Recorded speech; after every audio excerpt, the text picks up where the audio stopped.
Like a bullet in my chest, you're written, bound, and etched forever.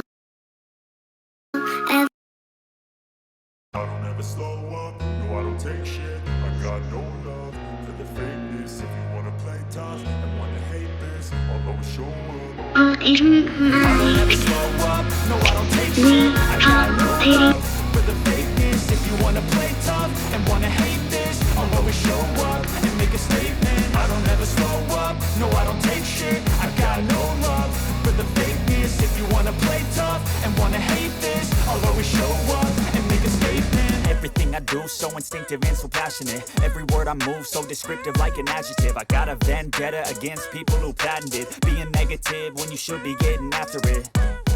I got facts over tracks, this and that. Spitting slow, spitting fast. I could roast, I could gas. Think I'm okay at last, but I don't know if that can erase all the past. I'll never let you go. All the words will make me found. It is never easy. I'll fall behind a fake exterior, inferior. You know I'll always be a bit superior. Get off of me, this ain't no humble brag. I want you to hear words, you can say them back. I want you to feel free from the chains at last, and to believe in what you got. It was built to last. Apollo. No, I will never. Through hell, I never got anyone's help. I had to do it all myself. I don't ever slow up, no I don't take shit. I got no love for the fakeness. If you wanna play tough and wanna hate this, I'll always show up and make a statement. I don't ever slow up, no I don't take shit. I got no love for the fakeness. If you wanna play tough and wanna hate this, I'll always show up and make a statement. Gonna learn the consequence of being incompetent. Mental health is confidence, dreams into modestness. I'm not here to save the day, that's for you to take away. I could play a million mind games, but instead I say something not illogical, something that is topical. Rub it on and watch it go, make yourself unstoppable. Dreams are irresponsible, but they're always possible. If you just believe, you could be so remarkable. Thoughts in my head, a collage and they spread. I'll be great one day, going off of my meds. No, I'm not giving up, no, I'm not giving in. I will make it to the top, taking off and low, and I gotta make it. I'm saving every day to taste it. I'm patient, but my mind, it can hardly take it. I'm chasing a dream that I've had for several ages. A vacant, modern kingdom for the taking. Now that I've been put through hell, I never got anyone's help. I had to do it all myself. I don't ever slow up, no I don't take shit. I got no love for the fakeness. If you wanna play tough and wanna hate this, I'll always show up and make a statement. I don't ever slow up, no I don't take shit. I got no love for the fakeness. If you wanna play tough and wanna hate this, I'll always show up and make a statement. I don't ever slow up, no I don't take shit. I got no love for the fakeness. If you wanna play tough and wanna hate this, I'll always show up.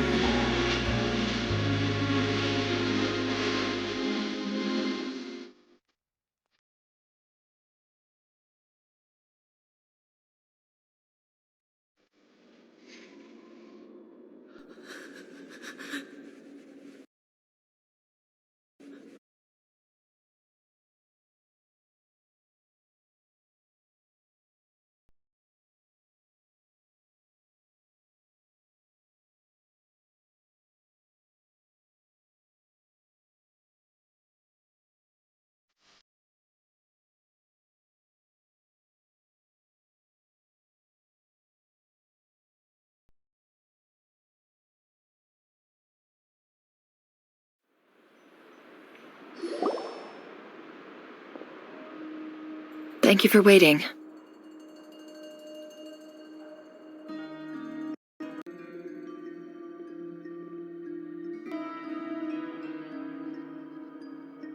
It's okay. We actually used the time to help Dainsleif get a room at the hotel. That's very considerate of you. Now, I trust you share my curiosity about Rarier's past, and you seem fairly familiar with Mr. Dainsleif already.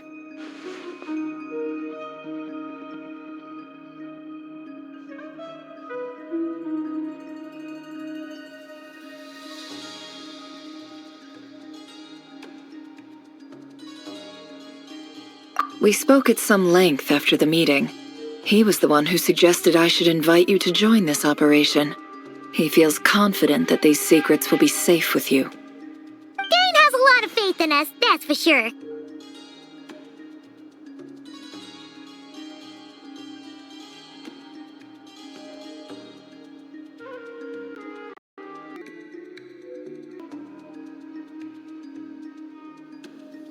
Likewise. I appreciate that you got right on board without interrogating me about why I invited you. It shows that you trust me to explain everything in due course. That's because we know what you're capable of. We appreciate you too, Nefer. You might have been forced to help in the beginning, but this time, it was your choice. That's one way to put it. Another is this, that once a decision's been made, it's set in stone. After that, my only goal is to see it through. Alright, so here's how it is. I'm going to access Rerir's thoughts again using my confidential method. Now, I'm sure you've seen things like this before on your travels, so you're surely well aware of how dangerous it can be. The reason I've gathered you all here is to ensure my safety during the proceedings. I plan for us to enter the fragment of his consciousness together, and once inside, I will focus on searching for information. Think of this as a diving expedition into someone's brain. If I'm the diver, you are my safety equipment, tasked with keeping me alive while I'm under the surface. Once the ceremony begins, we will all be spying on privileged information. But in the interest of safety, you must remain absolutely silent at all times. We will discuss our observations after the ceremony has concluded. Lastly, any individuals of a weaker constitution are advised not to partake in the ceremony. In any case, Paimon has her own job to do, which requires staying in the room but not joining the ceremony.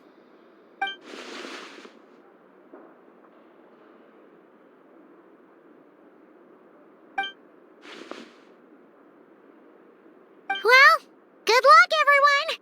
Sounds like all Paimon can do is cross her fingers and root for you guys. There's a little more to it than that. I was being serious when I said you have a job to do. While the rest of us are inside Rerir's mind, it's imperative that we have a team member on the outside. In the event that something goes wrong, you will be our first responder. I don't anticipate any issues, but the extra level of safety will be greatly appreciated. I second that. This is a dangerous operation here, and you're our whole rescue team. That's pretty much the most important job in the crew. So, Paimon's like the lifeguard? Yeah, that makes sense. All right, got it. Good. Please, take a seat. We'll get started momentarily.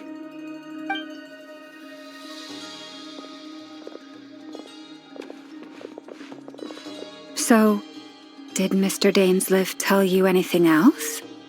He told me that he believes Rerir kept some big secrets in his life. He's not sure that they were the cause of his eventual downfall, but he's asked me to uncover what those secrets were all the same. But surely you're not planning to go through with this, no matter the cost. If you think that, you'd be overestimating me. I'm a businesswoman, not a mercenary. But I do have my own professional reasons for taking this job. You think I'd turn down the opportunity to get a first-hand glimpse into Conrian history? No chance. Well, as long as you don't let morbid curiosity get in the way of safety concerns, we're good. We'll do whatever we can to help you. You're such a killjoy.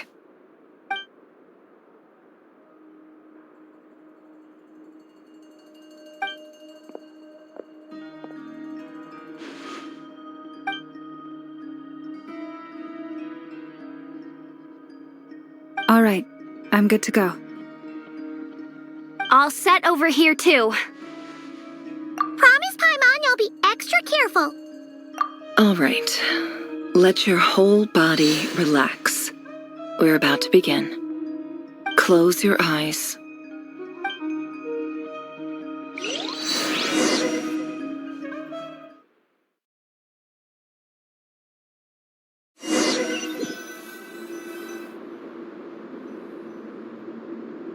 Phew. Could this be his office? Pretty standard setup. Bookshelves, paperwork, files. According to Dainsliff, Rarier used to be an intelligence operative. Chances are there's plenty of top-secret intel stashed away in this room. Is this where you keep your secrets, Rarier? Can't say I'm not looking forward to this.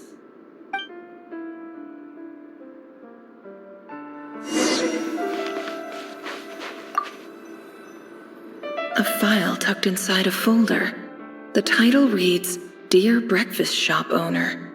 It's a list of names, but at this stage I have no idea who any of them even are.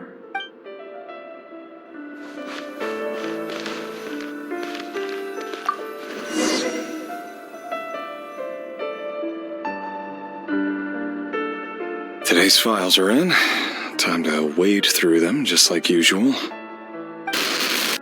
Male, 51. Occupation, cook. Confirmed Crimson Moon descendant. Has maintained frequent contact with other descendants over the past year. Poses a threat to the dynasty. Neutralized.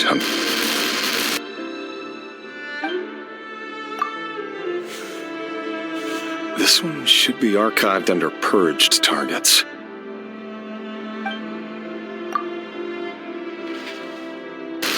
Female, 23. Occupation, office clerk. Confirmed Crimson Moon descendant. Has maintained frequent contact with other descendants over the past year. Poses a threat to the dynasty. Neutralized. Another one for purged targets. Sounds like she was that other man's daughter. Never mind. What's it got to do with me?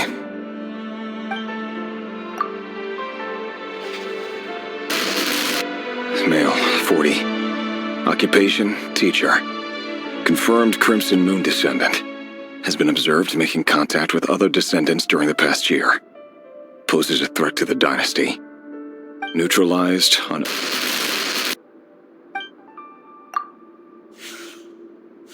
Just another nobody for the archive. Come to think of it, I remember surveilling this man. A case like his never would have been considered a priority in the past. Huh. He barely even interacted with other Crimson Moon descendants.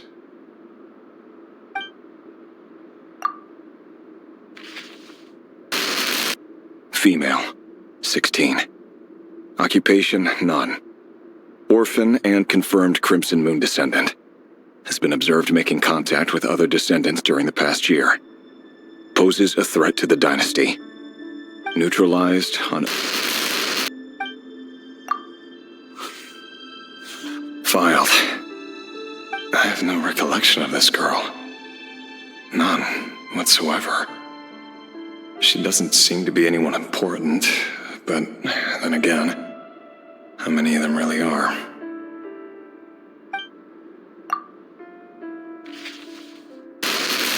Female, 13. Occupation, none. Orphan and confirmed Crimson Moon descendant. Has been observed making contact with other descendants during the past year. Poses a threat to the dynasty. Neutralized on... Filed.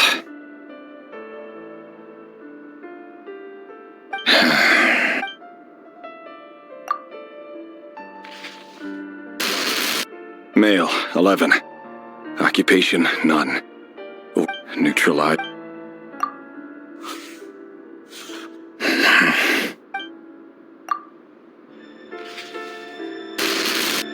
Male, 6. Occupation, none. Orphan and confirmed Crimson Moon descendant.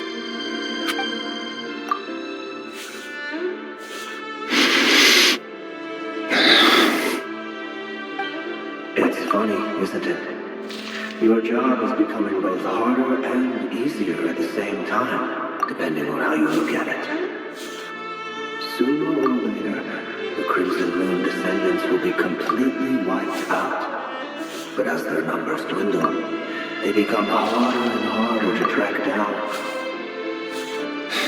That's not how it is. Fortunately, however, most of the able-bodied adults have already been taken care of. The remaining weaklings will be increasingly easy to deal with. No!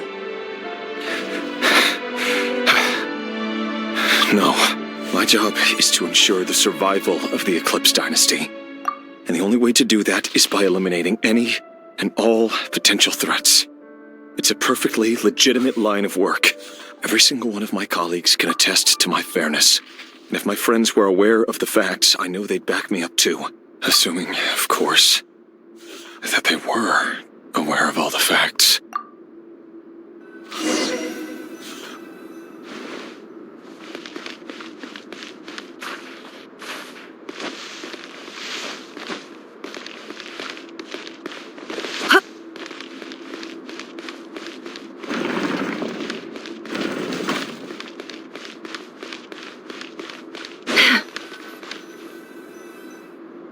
Mr. Vedifalnir, it's been quite some time since we last met. Rerir, I trust you're here because you have something important to discuss.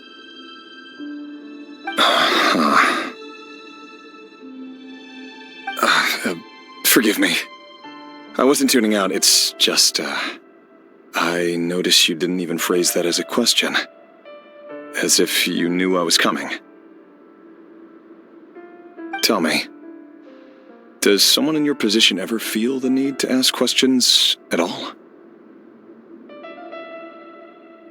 It is indeed within my power to foresee certain things. Things like your arrival. I was just thinking, it won't be long before I'll be inviting both you and Dane to my wedding. That isn't a lie, but nor is it a fact as such. It's a wish, isn't it?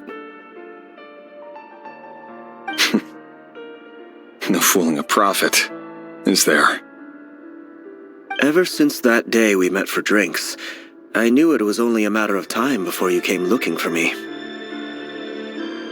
Does it feel good? Knowing how the future will unfold. I'm afraid the notions of good and bad fail to capture the complexity of what such a power entails. Once you've seen what will come to pass, it can be all too easy to succumb to fear and melancholy. Unless, of course, you learn to abandon these feelings.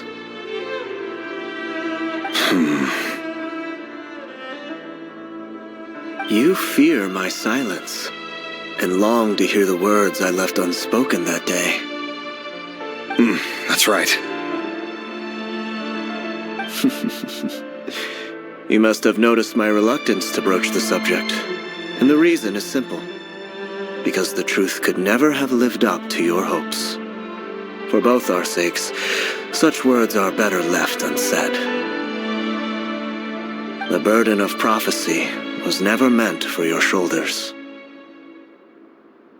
So who exactly do you deem worthy to hear your prophecies? None but our exalted king? Or rather, our king as he once was. You're closer to His Majesty than I am. You must know better than anyone how much he's changed. You say that as though it is to my benefit. Yet precisely because of that, I dare not speak rashly. A king can turn out to be the most virtuous of rulers, or a tyrant more terrible than the most vicious of dragons. You are so wise and far-sighted, yet still you would have me live in fear of the unknown? You make a fair point. Especially given my silence alone was all it took to send you spiraling downwards. Very well then. Let me offer you some advice. And I say this not as a prophet or a visionary, but simply as the brother of your friend. For many reasons, there is very little chance of your marriage ending in happiness. If happiness is what you seek, You should find another fiancé.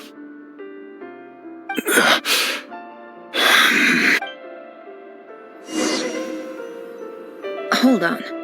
There's that same black fog again. Could this memory belong to Thelindis? Guess I better tread carefully.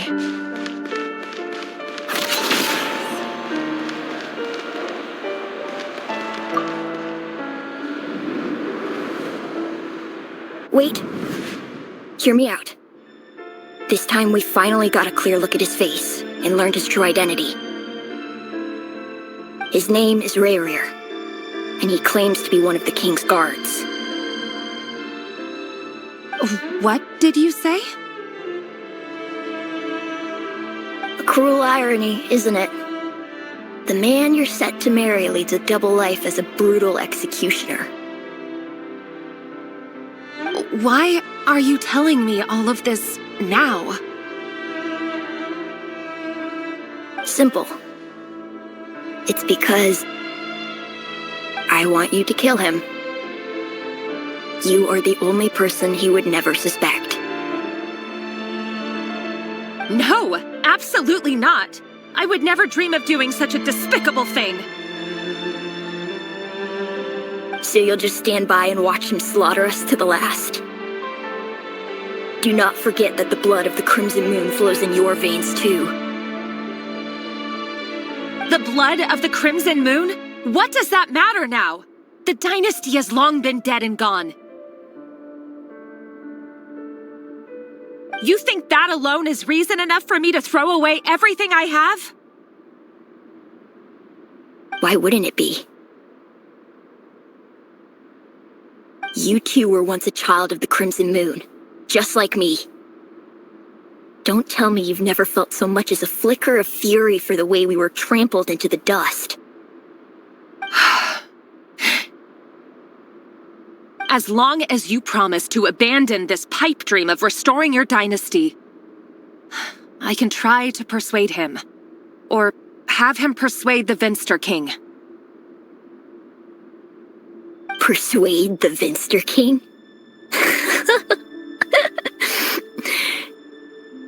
Do you even know why he's so obsessed with hunting us down? Why he keeps trying to force us to hand over our secrets? Over and over again? Or why we refuse to give up on restoring the dynasty? The Vinster King. A blind fool. His eyes clouded by powers from beyond this world. A petty little man with a miser's heart. And he dares to sit upon the throne? Mark my words. Sooner or later, Conria will fall. And it will be his doing. If you can't bring yourself to do it, so be it. Just you watch. It won't be long before calamity descends upon us all. The Rerir of Solnari. That really is quite a secret you've been keeping from me, Rerir. But who am I to talk? Am I really any better? I've kept my own past a secret this whole time, too. Love should be built on honesty. But ours was born from lies. And yet, is it really so wrong to hide things that would only make life harder? If we don't cover up the parts that no one else should see, how can we go on pretending to be normal? Vedifulnir must have known all this. And that's why he made his prophecy. In the end, nothing stays hidden forever. But I won't just sit by and watch this disaster unfold. I'll do everything in my power to protect what I cannot afford to lose, no matter who I have to face.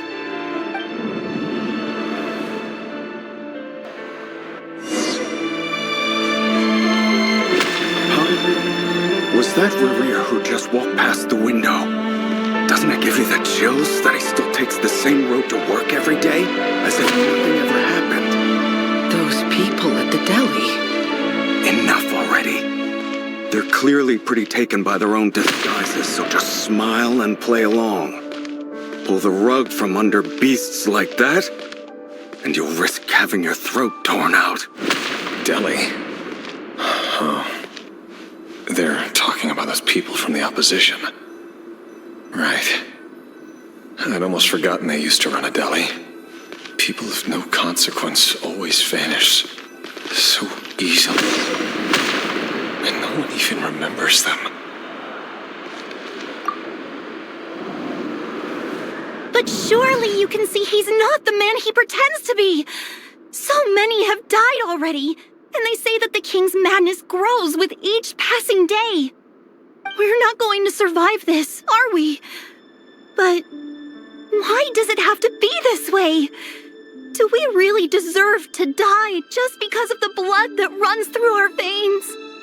Felindis, are you even listening? Sorry, Freether. My mind was off wandering. I heard you, though. You're talking about what Rerir said. He's just following the king's orders. He's a secret agent, and it's his job to hunt down rebels and dissidents. By the time you first met him, he'd already taken lives. Maybe he was using you from the very beginning. No. Rerir has no idea I have anything to do with the Crimson Moon. My family are only distant relatives of the main lineage, and besides, my eyes are perfectly ordinary. Truth be told, apart from my teacher, pretty much no one knows I have any connection to any of it. It's been a long time since my family severed ties. But as Orlog said, who could possibly talk sense into that raving lunatic of a king? No one. I'll work something out. Trust me, I'm with you all. But for now, you need to keep yourselves hidden. Don't let anyone find you, anyone at all.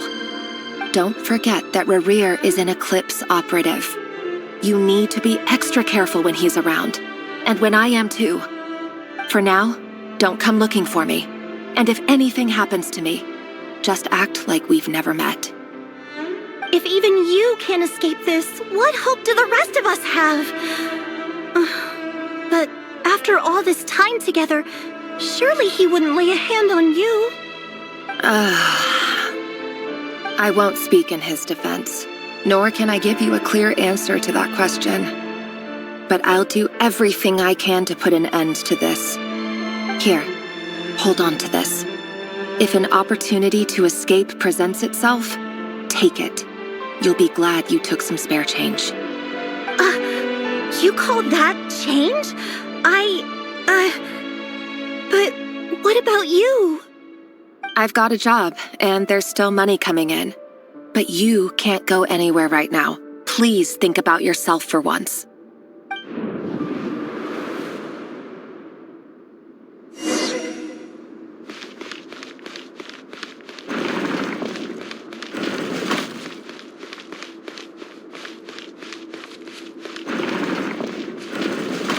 Another day, another round of assassination training. Training ground is just beyond this hidden passageway. When you kill a person, doesn't it bother you when you end up covered in their blood? Why would it? Aren't we all just walking blood bags? But not everyone is accustomed to hunting down others like prey. You've been a hunter for so long now. You seem to have forgotten that most people don't just go around killing one another. Leave me alone.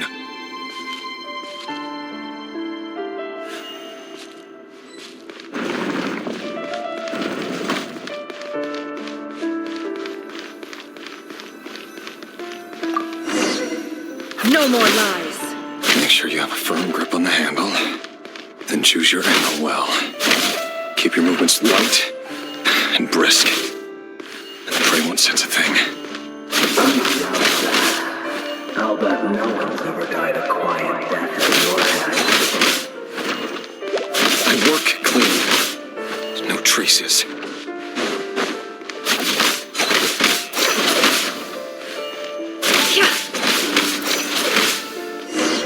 That doesn't make it easier or though.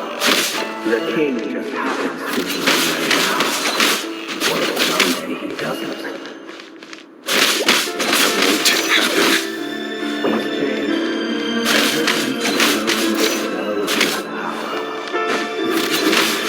He'll be at your big other hand with the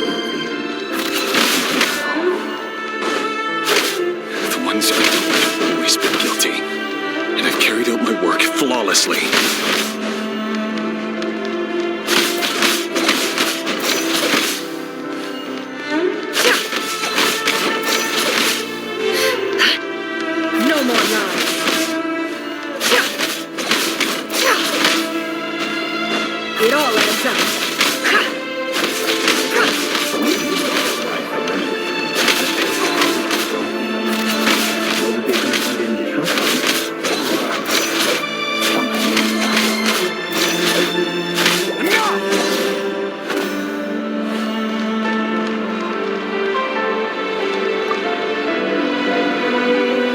Delindus, do you still remember Orlog? Orlog. The boy who was pretending to sell flowers. You spoke for quite a while, didn't you? Yes, we did. What about him? He was arrested 2 days ago. Chances are he's already dead. He... I just don't get it! After everything he's done, why do you still stand by him? Or does it mean nothing to you that people keep dying? No, that's not... Just hear me out. I need to go now, Delindus. They're looking for us. You take care too. If you ever need a place to hide, come find us.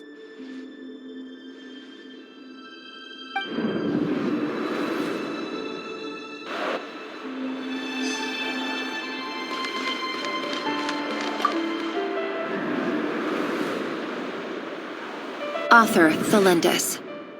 Over the course of this week, the research object was subjected to interference for a total of 47 hours for experimental purposes.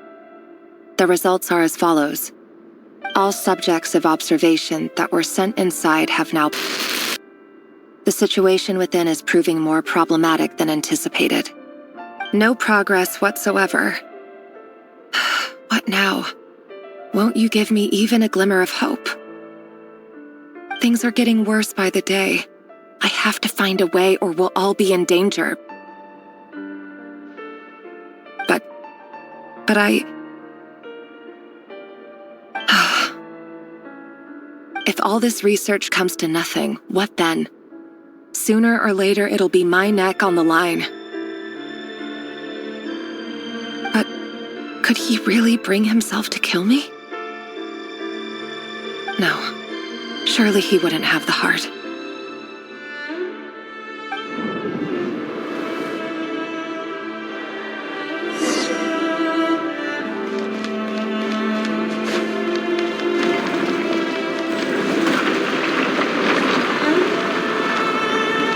Why won't you just let us go? We don't even know each other. All we want is to live ordinary, peaceful lives. You want to live?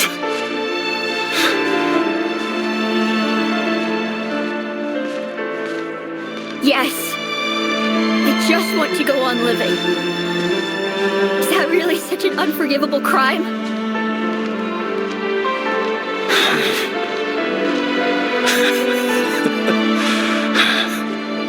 You want to go on living. I want to keep living too. To keep living forever.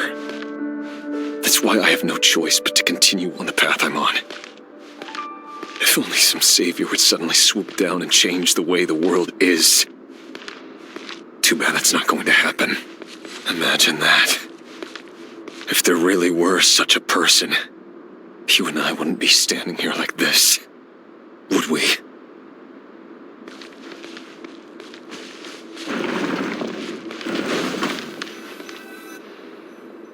Today's files are in. Time to wade through them just like usual. No, I don't get tired of it. It's my job. And not only am I lucky to have it, I'm good at it too.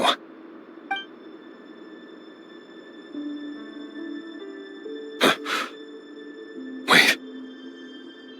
That's... Thelindis?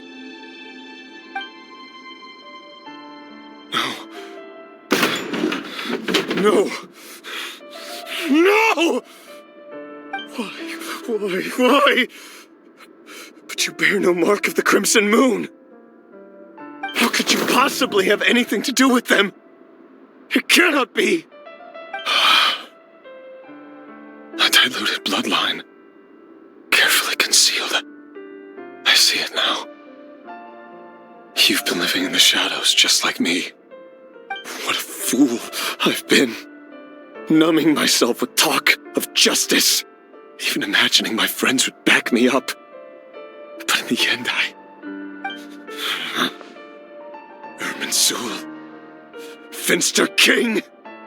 How far are you going to take this? From the direct bloodline to secondary offshoots? And then what? Today it's the descendants of the Crimson Moon. Who will it be tomorrow? Will you not rest until everyone down here is dead? No. This cannot go on. This is where it ends.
If I let you leave, what will become of me?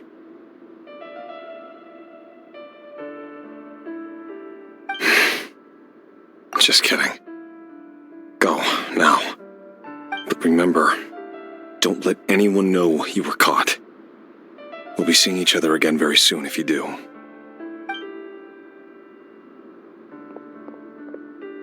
Even shadows in the dark must live by a code. But you can't save everyone. You've been whispering in my ear for days now, Vedifalnir. What are you trying to do?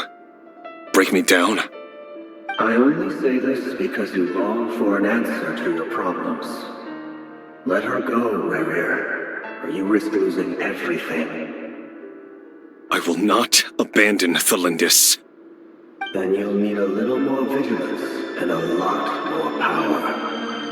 The world is changing, Rerir. Keep your eyes peeled for your moment of opportunity.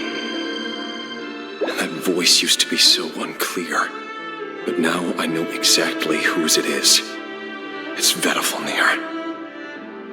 He won't tell me how to actually resolve any of this, but he keeps trying to manipulate me like a puppet. What's his game here? Tell me then. What will this moment of opportunity look like? And no answer. He's like a ghost. Always disturbing me when I'm on edge, but never answering when I need him most. So, the Eclipse Dynasty was purging, well, massacring the descendants of the Crimson Moon. And it seems like it was all connected to the Finster King's research. The King's obsession with abyssal power left the future of Conria hanging in the balance. No wonder every aspect of Rerir's life was so unstable. And it looks like this Thalindis, Rerir's would-be fiancée, herself belonged to a sub-branch of the Crimson Moon Dynasty's descendants. It almost defies belief that a couple like them could hide the truth from each other for so long. If the Finster King hadn't intervened in such a drastic way, they might have gone on deceiving each other for the rest of their lives. And why does Vedifalnir, Dainslif's older brother, keep talking in Rerir's head? This guy kept more secrets than I ever imagined. The human mind is like a vast desert of shifting sands. When you follow the flow of someone's memories, you only ever see the parts they're willing to let surface. Time for something a bit more creative. We've been inside Rerir's mind this whole time, building up a picture of his psyche. There's already enough clues on the board to start reading between the lines and mapping out the rest. Now, we can finally begin to put the pieces together. Sure, it'll only be a reconstruction, part simulation, part reasoning, but it's usually pretty accurate. Once we've built up a cognitive profile, we just need to cross-check the logic behind his actions. And then we'll be able to take a sneak peek at whatever it is that Rerir has really been hiding.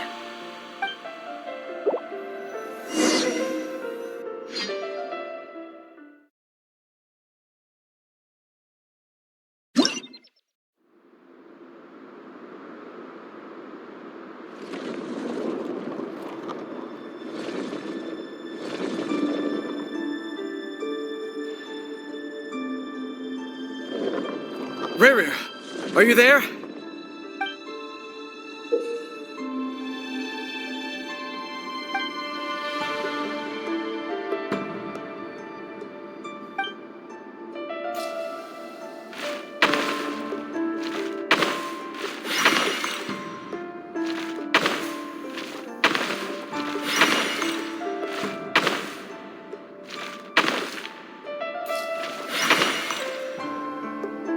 Hey, Rerir!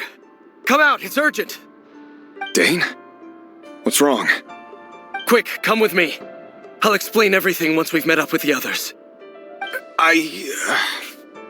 Okay. I'll come. But the Lindis is still over at the Universitas. I'll need to leave her a note. All right then, but make it quick. I've never seen Dane so worked up before. Whatever this is, it must be big trouble.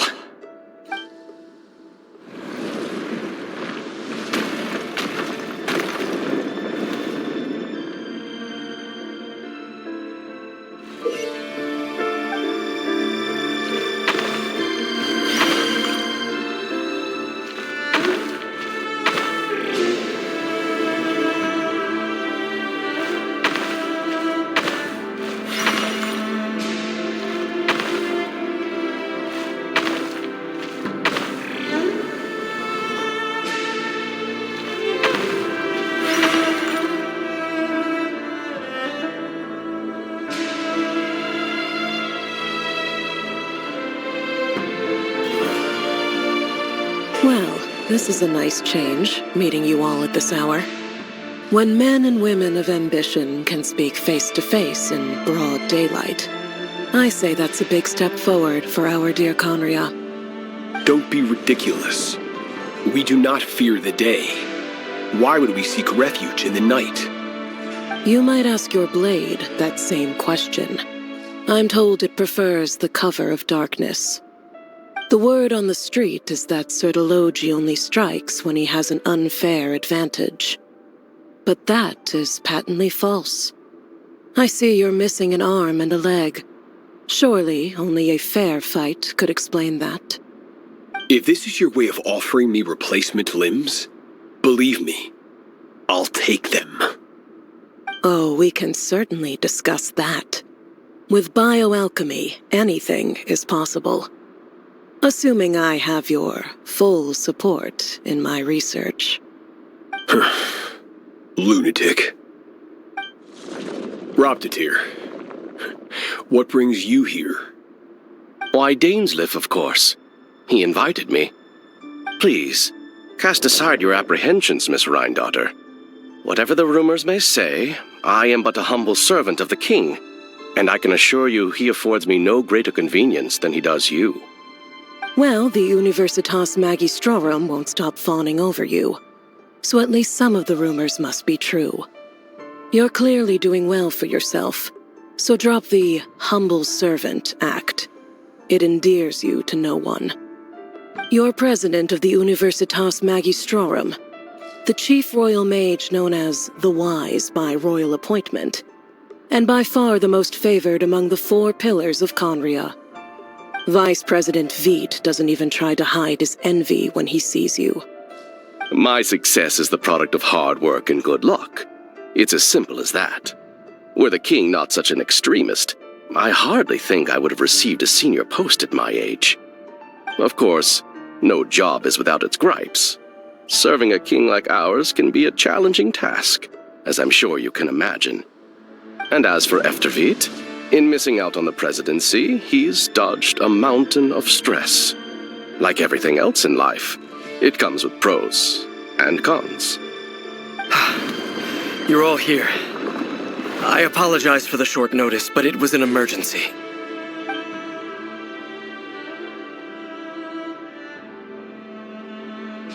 You must be Rerir. Mr. Sertologi. Yes, I handled your case file during your sentencing. Nothing personal, of course. I'm pleasantly surprised that you remember me. You're clearly a person of substance if you've been invited here. But Dainsleif, you'd better have a very good reason for convening this little gathering. It's my brother, Vedofenir.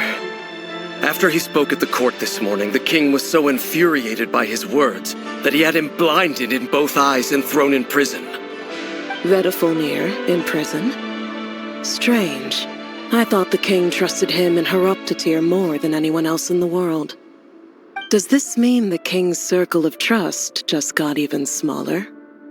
It has nothing to do with trust.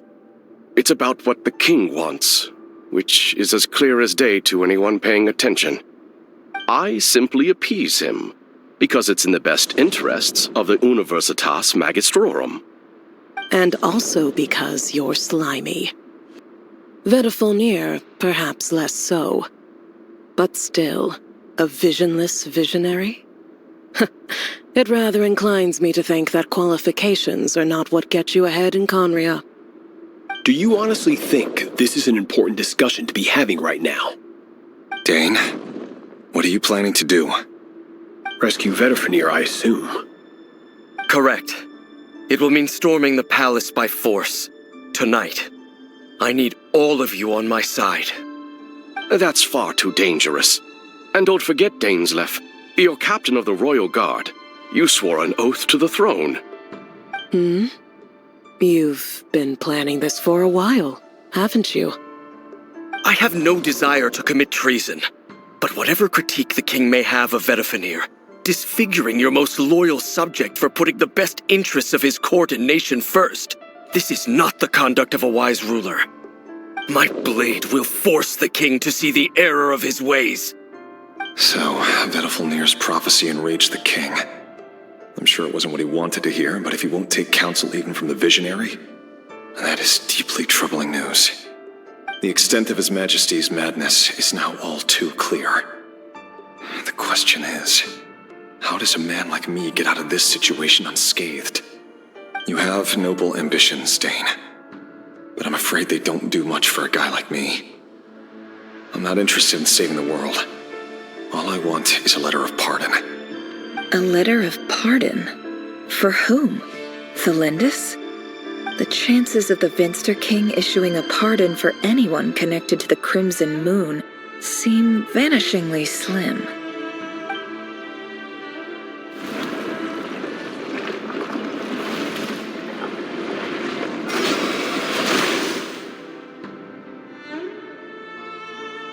This black fog over the board must have some connection to Thelindis. But why is it taking this form? Does it have something to do with Rerir's past?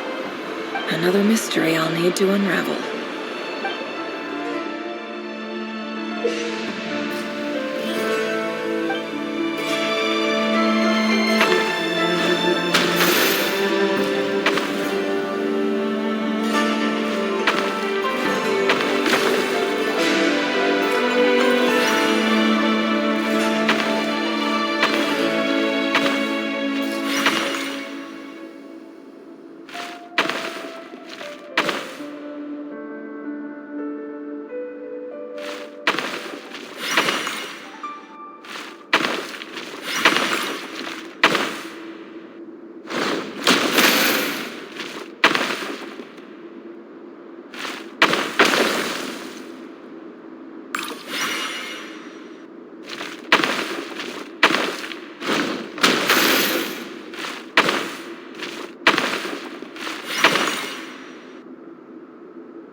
Author Thelindis.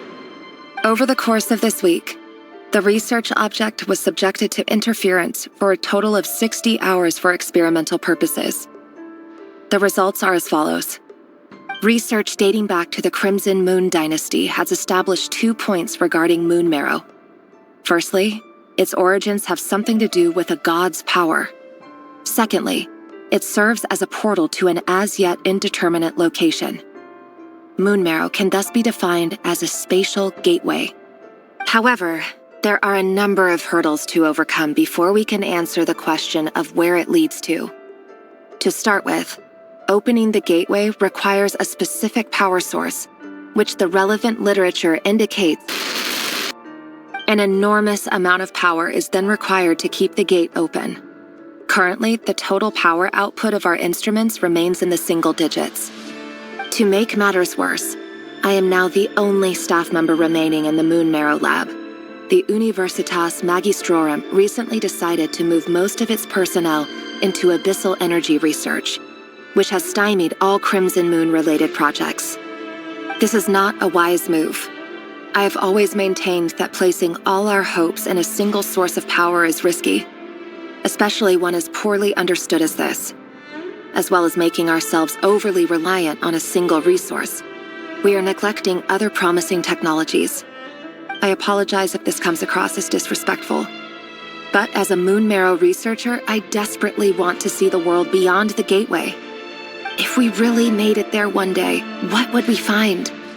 And how would we go about taming the unknown? My imagination is endlessly fueled by questions such as these.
This is for you. I heard you're gonna leave the city with your parents. Thelindis, did you hear about what happened? I've heard nothing. Rerir got back very late last Friday, and he was acting a little unusual, but he slept pretty well, so I'm guessing whatever he did was a good deed.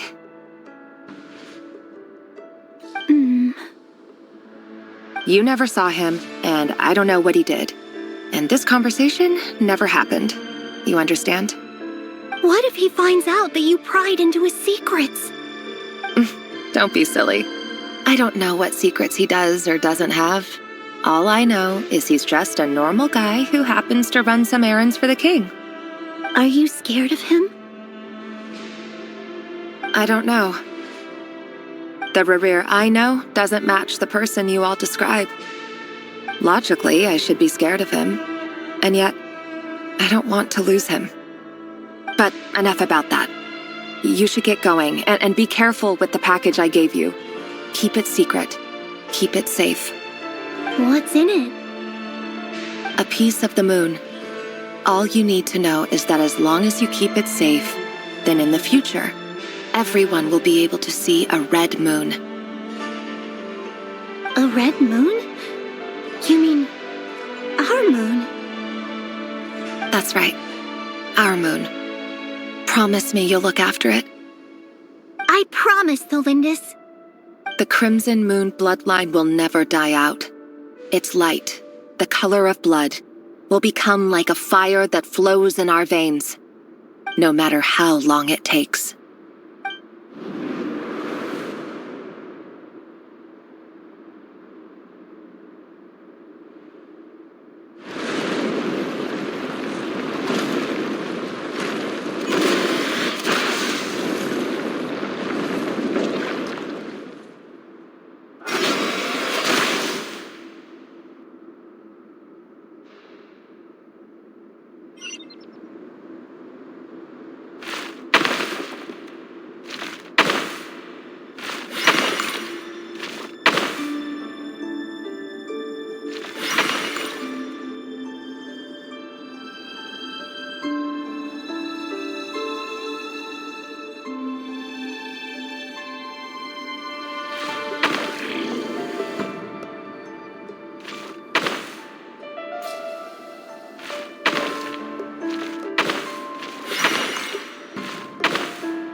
Hurry, everyone, and stick to the plan. Sir Dainsleif, what are you? Is this treason? You know what happens to those who betray the throne. Please, don't do this! It is the king himself who has betrayed the throne. He has betrayed all of Conria. If you have any love left for justice in your heart, you should join me. It's showtime. Dane and his group will handle the troops in the palace. Then Hraptatir and Rhindaughter will disarm the security measures. My job is to enter the prison and rescue Vedifalnir. Stay safe. Wish me luck. Look after my brother. Draw your blade. It is time for justice to prevail.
king doesn't allow his prisoners a single shred of dignity. This is dire. Found you. Hello, Mr. Vedafilnir. Ah, it's you. Surprised? Oh, wait. I guess surprise isn't an emotion that prophets feel very often. I certainly felt some surprise in the moment when I was blinded. Surprise at the king's sheer ignorance. Surprise at just how unfairly this world responds to words of earnest remonstration. I'm curious. What did you prophesize this time? It wasn't a prophecy. It was a word of warning. Someone had to say it. The king has forsaken all reason in pursuit of his obsessions. I simply told him that if he continues on this path, Khaenri'ah will surely fall. But he didn't listen. Worse still, he stabbed you in both eyes and locked you away. Dane asked for my help.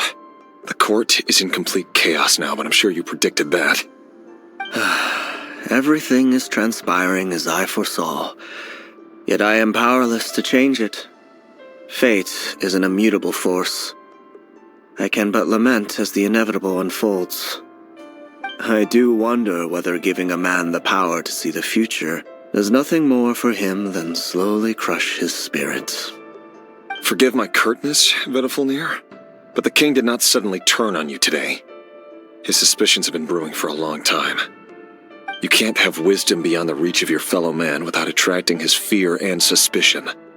There are things the king does not want to see. So, he doesn't want you having visions of them either. He blinded you because he thought this would make the visions stop. He wasn't entirely wrong. I did indeed lose my power to see the future. Right up until... Until what? Just now. I believe I saw something new. Well, tonight could go a lot of different ways.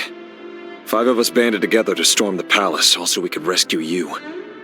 This will go down as the most tumultuous day in Khaenri'ah history. I sense hatred in you, but also hope. A desperate hope that with the tyrant deposed, that will be the end of the story. But this is not the end. It is the beginning of a new chapter, in a whole new story. There are many men of honor and courage in this world, Rerir. But you are not one of them.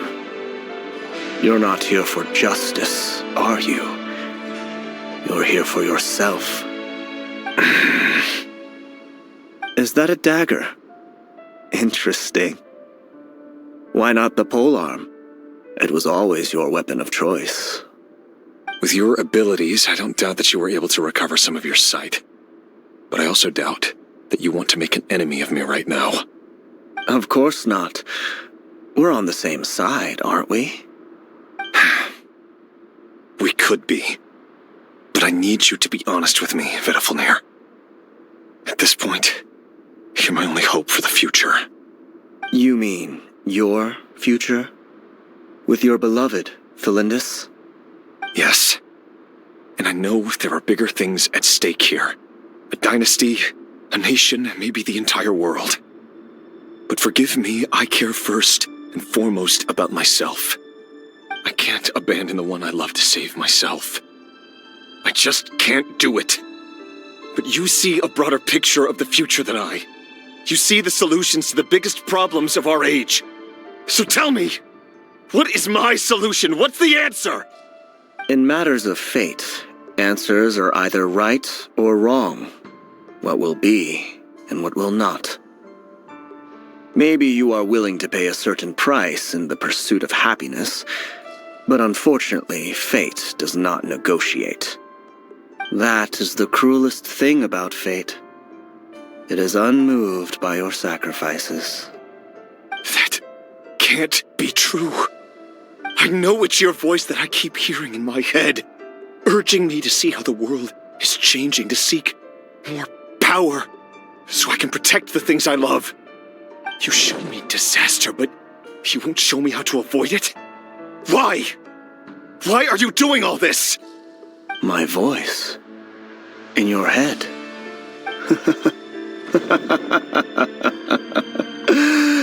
So, you hear it too. The voice that steals your mind, gains your trust, and drives you crazy. It turns out that we are not so different, you and I. Vedifilnir just broke into the strangest smile I've ever seen in my life, as if he'd discovered some monumental secret. But then he suddenly switched to looking extremely weary. Very well then.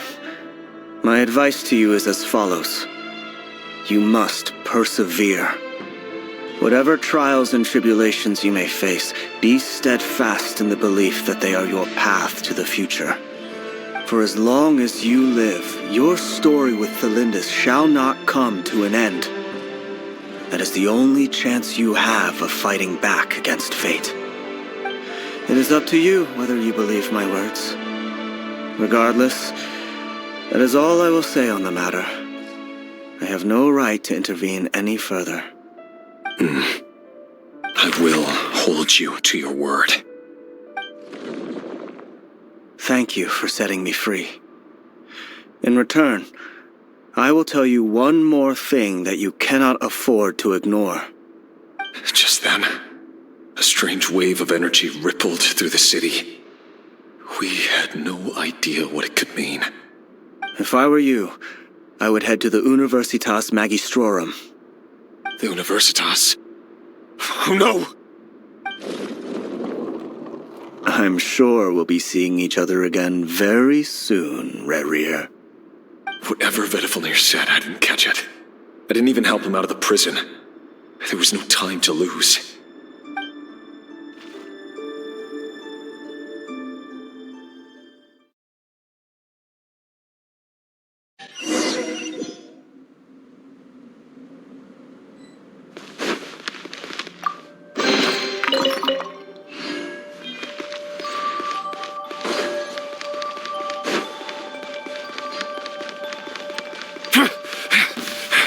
Monsters? Is this Rhindotter's doing? Or the Universitas Magistrorum? Out of my way!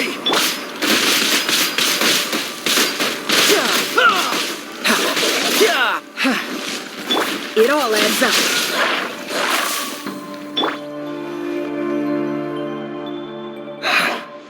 The Universitas. That reminds me of a rumor I once heard. Allegedly, the king installed secret mechanisms in the palace and around the city. No one knows where they are or what kind of power they hold. But if they were ever going to activate, it would probably be on a night like tonight. Help! Help! Hold on! Don't let them anywhere near you! Save me! I can't! Ah! That sounded like an explosion. So, the rumor is true? The king really went through with it. What other means does the king have at his disposal? They must run on power from the Abyss. And given it's a major center of Abyss research, anyone over at the Universitas will be in grave danger. I have to hurry!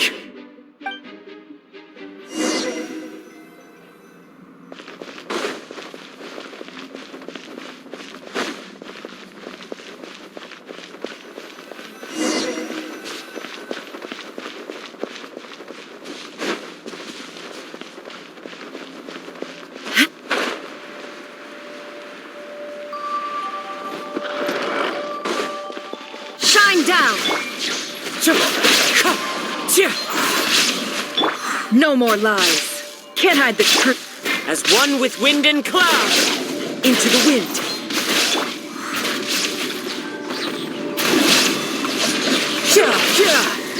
Shouldn't let your guard down.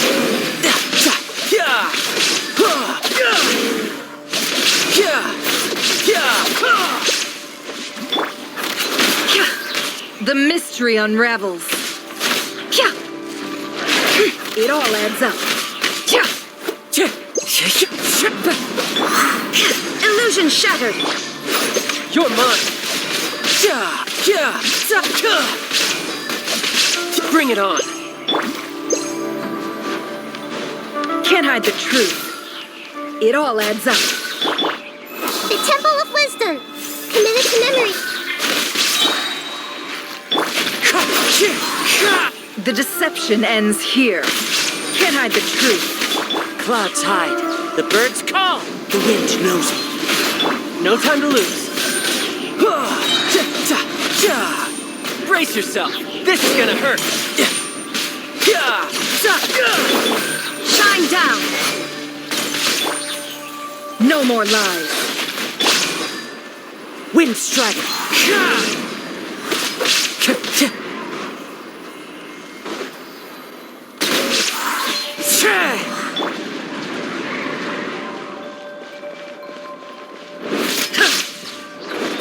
There is no escape! Can't hide the truth. The mystery unravels.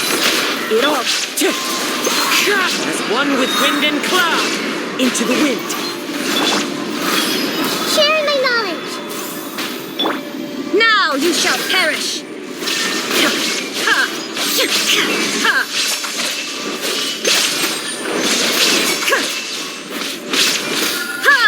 Shouldn't let your guard down.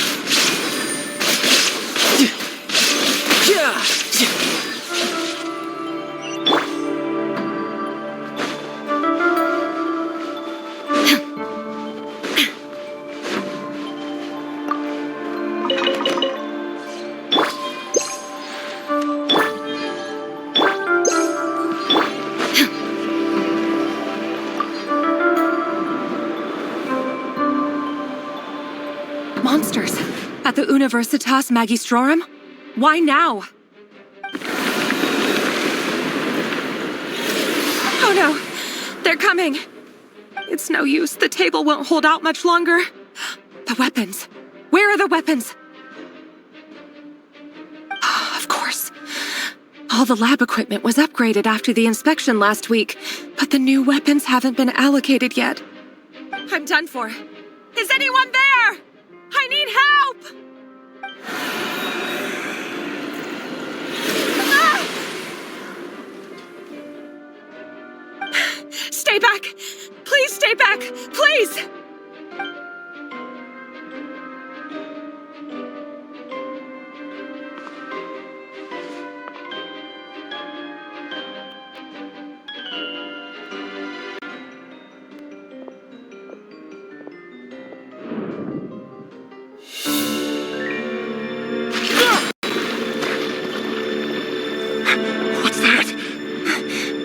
Rear.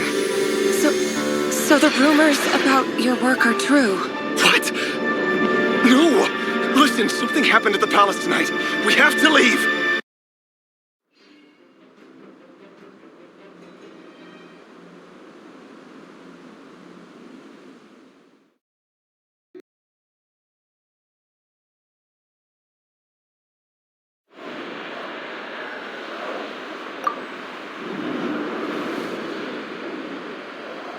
Monsters! At the Universitas Magi... Oh no! It's no use. Of course, I'm done for. Ah! Stay...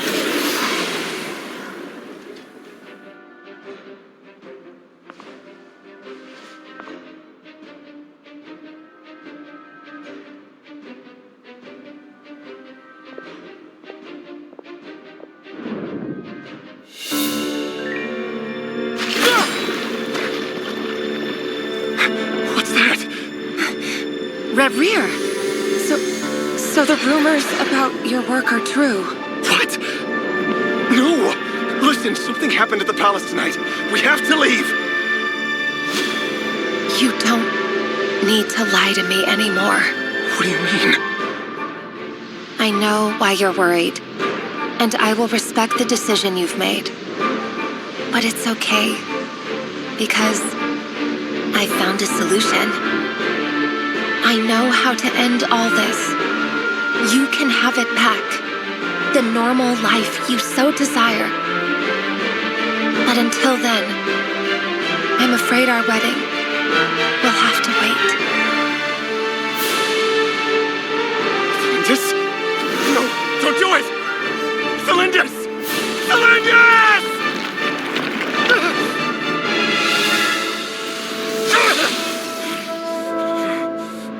I told you, Rerir. Let her go. You will find someone better. have to save her! By what means exactly? A lowly pawn. You lack the power and the strength of will. Do you know why? Tell me! Come to the palace. Join us.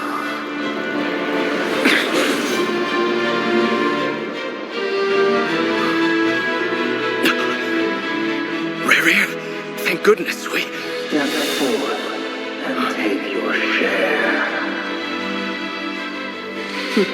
You made it. Not you too.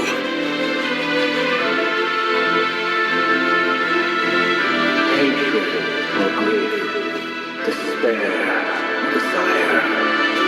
We all have our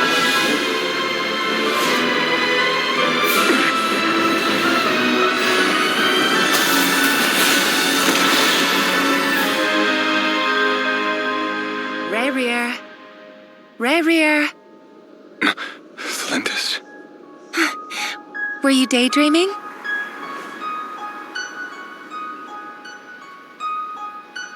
You still remember, Rarier? That question you asked me a couple of weeks ago? Oh. You mean the proposal? Yeah. I'm wondering, where do you think would be a good place to discuss it? Maybe in the garden? Or were you thinking a fancy restaurant? It's your choice.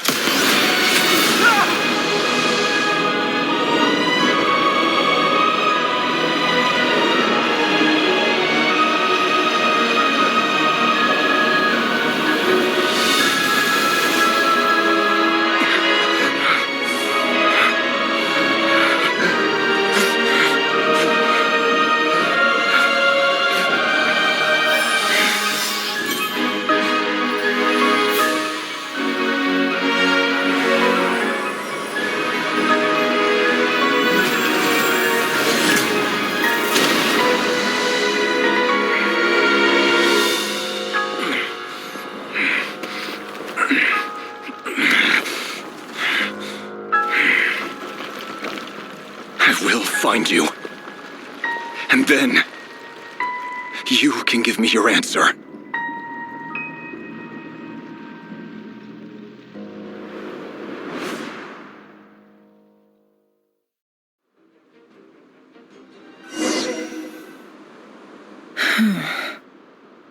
So that's how the Raker of Solnari was born. A monster created by circumstance is a monster all the same. Viewing other people's thoughts for too long can get uncomfortable. Right now, I'm feeling a strong sense of loathing. In a nutshell, the story of Conria is what happens when the truth falls by the wayside. Everyone tells little white lies, and before long, you have a huge pack of lies that destroys everything. Whew. Time to get back. His past is filled with sorrow, but the tale of any fallen civilization is one of endless tragedy. Cruel as it may be, that was Conria's fate.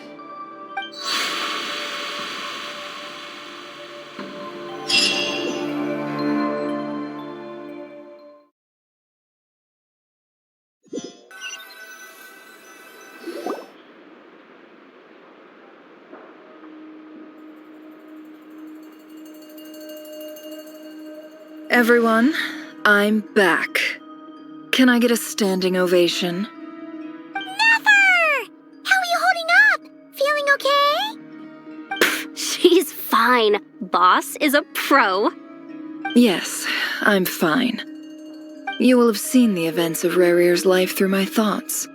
It's now clear that he is just a regular nobody, driven by personal tragedy, as he said himself. I mostly agree. There's only so much we can know about him from his memories alone, but they did give us a clear glimpse into his life in Conria. However, I would not consider Rarier to be a nobody. He was deeply involved in the events of that era, Yet, when the catastrophe of a generation strikes, nobody is safe. Sounds to me like you're speaking in riddles again. Is this you urging me not to abandon the people of Nodcry in their hour of need? That's not what I meant. Although I do hope you choose to remain a part of the plan. Without you, the mission ahead will be all but impossible. Then try to remember that I respond better to the carrot than the stick. And I don't appreciate being bossed around. Now, as for you, Missy, you were excellent. You stuck to the rules of the ceremony and kept your mouth shut the entire time. Bravo. Cool! So, can you fill me in on the deets now? Most of what I saw went right over my head. Patience. You'll hear the whole story, don't you worry. But let's meet up with the others first. It will save me narrating it twice. Yehoda? Yes, boss! Let me get that door for ya. That's more like it. For a moment there, I was worried you'd forgotten about the first clause of your employment contract. Forgive my curiosity, but what does the first clause say? It says I gotta do the annoying stuff that boss is too lazy to do for herself. Like opening the door, pouring the tea, yada yada. Is that right? If something is in the contract, it's because she willingly agreed to it. Rest assured that the curatorium abides by the very strictest of labor policies. You don't seriously think I'm cruel enough to treat her like my slave? In any case, I've hardly shied away from my share of the work today. Hope I don't catch Flintz and Varka lounging about in their chairs, enjoying a leisurely cup of tea. There's nothing I dislike more than other people enjoying themselves while I'm hard at work.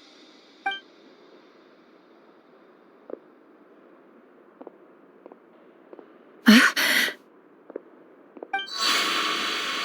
no.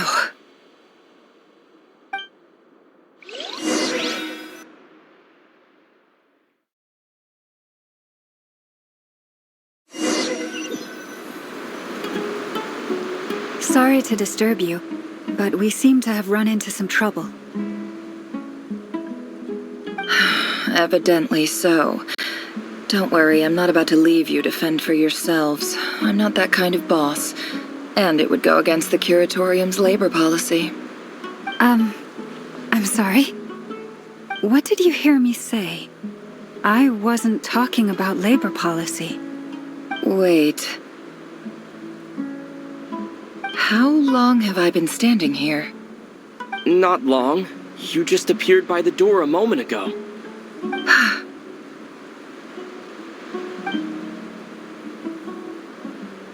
Boss, what's wrong? You look like you've seen a ghost. We've been tricked. We never left at all. Somehow I hallucinated that whole scene back inside the office. Hallucinated? But how? How indeed. This place should heed my will alone. All thoughts and actions that occur in here are just a result of pawns moving across the chessboard in a carefully calculated manner. And nobody has access to this chess set but me. So you control everything in here? More or less.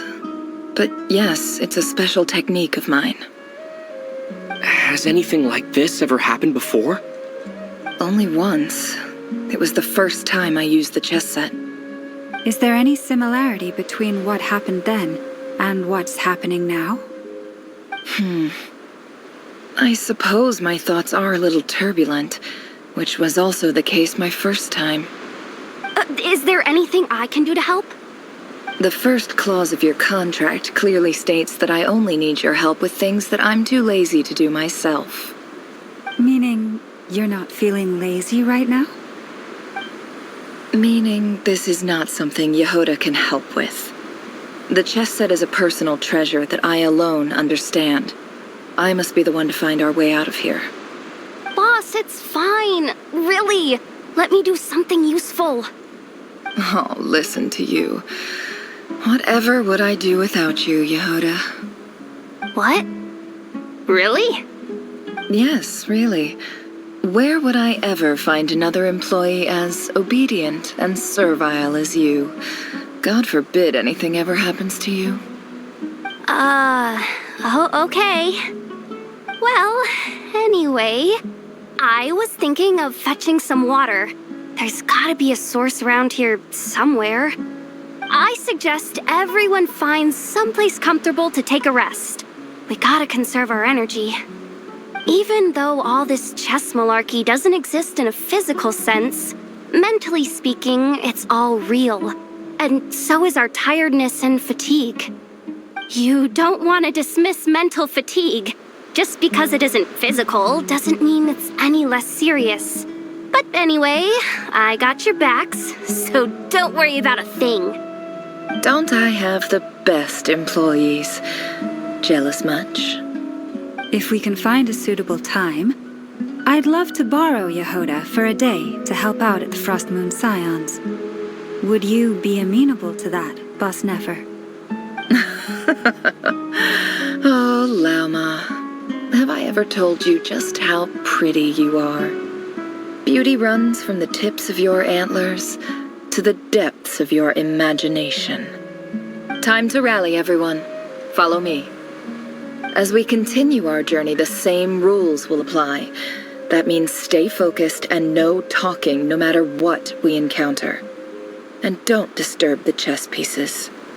You have my word that I will get us all out of here.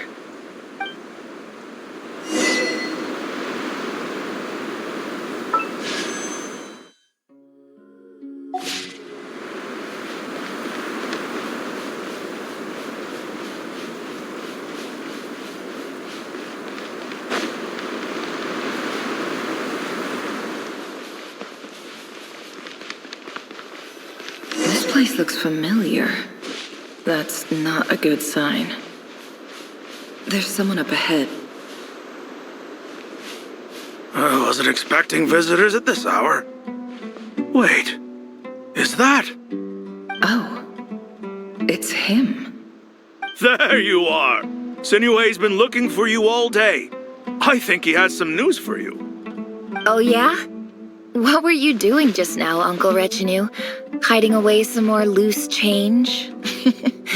I know I saw some Mora. What do you mean loose change? Oh, come on, I'm too old for this. Just pretend you saw nothing.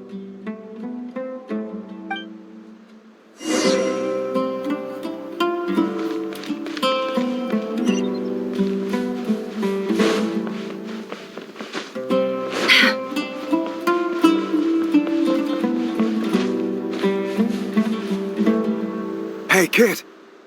Mind telling me what Sinuhe's been up to recently? I'm trying to get in his good books and I need a way in. Get in his good books? Why? What do you want with my dad, Uncle Apepe?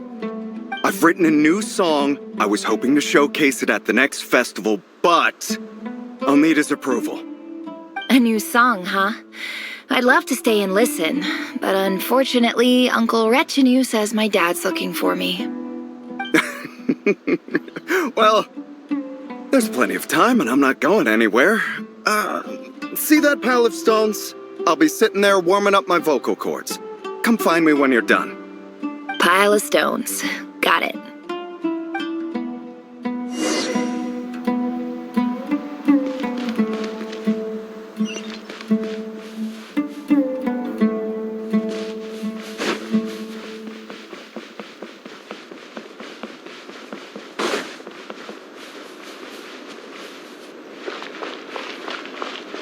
Hi, Dad. Uncle Retinue said you were looking for me. Ah, there's my little princess. If you'd gotten back just a little sooner, you could have shared the spoils of war with me. Spoils of war? Who were you fighting against, Dad? It was just a figure of speech. The aftermath of a sandstorm is no time to be waging war. I was talking about our war against thirst. I went out to fix our water supply problem, and now I'm back. Which means... We have a well again! That's right. I found a new one and brought back as much water as I could carry. It should last us for a good while. If it wasn't for these blasted sandstorms, our wells wouldn't be caving in. You wouldn't be spending all your time out searching for new water sources. As the chief of our tribe, I'm supposed to be leading us out of hardship and poverty, onto better things. You know how prosperous our ancestors were. I've told you all the stories. And look at us now, squeezed into these hovels. No one would choose this, if it wasn't for the endless wars over the years. But things are looking up. I started working with some folks from the academia a few months back. They gave me some contacts in return for my assistance in the desert. So you're the academia's helper now? Special ambassador, they call it. Think of it as a partnership. It's nothing bad, okay? We've been isolated here in the desert for too long. Seeking opportunities elsewhere is the best thing for us, and the fastest way to progress. So, do you get anything good out of being a special ambassador? Of course. My luck's improving all the time. One day, I swear I'm gonna lead us out of this place. We'll find somewhere new. Somewhere better.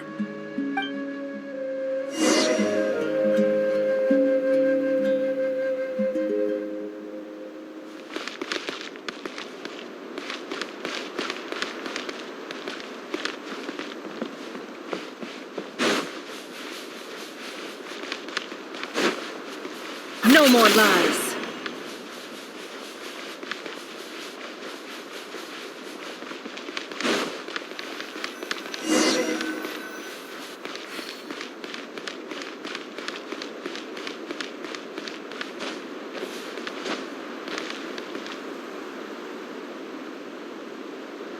That's our well, and you know it.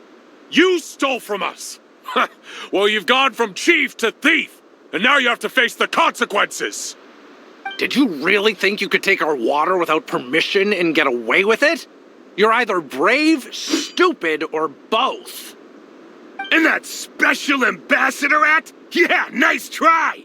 We spoke to the academia. They said it was all news to them. You're a liar and a cheat!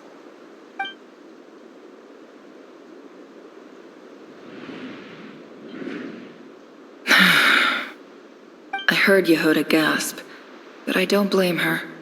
Most people are terrified by the sight of blood. Corpses strewn across the ground. The wounds are clearly from scimitars and daggers. The desert dwellers' weapons of choice. There's a handwritten note on the ground. Let's see what it says. Halil, this is Sinuhe, chief of the Shimti tribe. Surely you remember me. I was the one who helped you and your colleagues avoid the quicksand in the desert. This is my second time writing to you. I assume my last letter must have gotten lost in the mail, as I didn't receive a reply. I hope this one makes it to you safely. I'm writing to you because I need some help.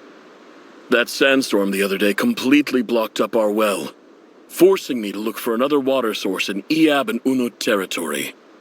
It was a matter of survival. Praise the gods. The well of the Iab tribe was intact. It was my last resort. I drew what water I could and left, but not without being spotted.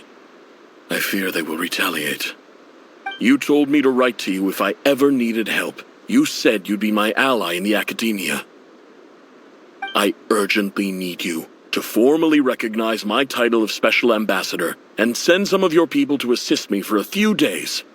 It's the only way I can convince them that this was the Academia's decision and prevent them from retaliating. This is an emergency. Please send help as soon as possible. Looks like this letter never got sent.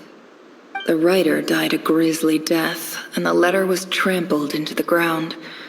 It's badly defaced. Some parts are barely legible. What a ridiculous lie the surviving Shimti tell. Their whole village was butchered over a sip of water.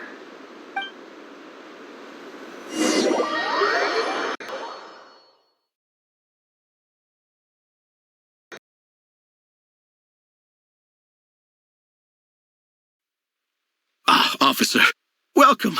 Welcome to our humble village.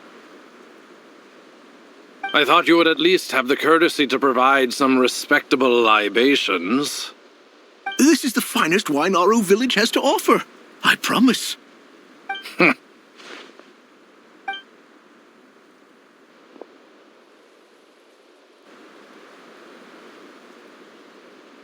The Academia has agreed to reserve a single space for a candidate from your village. But I remain skeptical of this entire endeavor. I highly doubt anyone in this desert possesses serious academic potential. Please, have faith. If not in us, then in our god. The child we found shows great promise. I beg you, take her away from this place. Give her a chance. Don't let her talent go to waste. I don't recognize her. New arrival? She showed up here a few days ago and we took her in. She's a really bright kid. Please help. I'm begging you. So, where are you from? Nowhere special. Just a sand dune. What about the rest of your family? How many of you are there? Just the one. It's only you? Correct. So, no brothers, no sisters, no mother or father? Any who have slept on a bed of sand, I call my brothers and my sisters. Apart from that, I have no family. All right. Get over here. Sign your name on the form.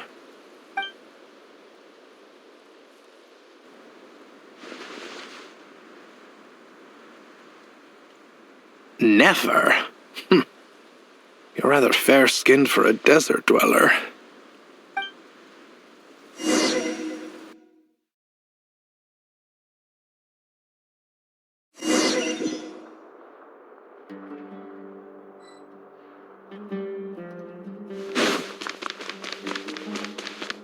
It all adds up.